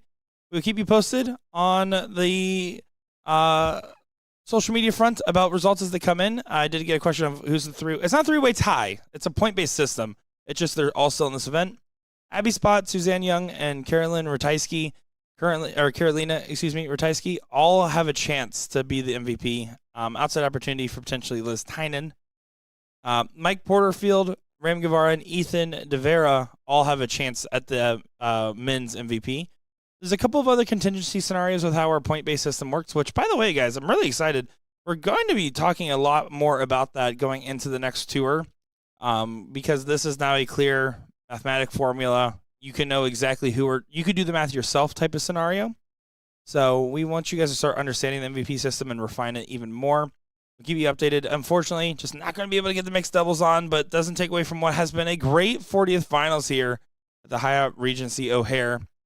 My name is Nick Teixeira. I was joined by Jen Mounts, Gordon Dixon, and Will Stewart. And from all of us here in the live stream booth, thank you all. We'll be seeing you on the 41st tour.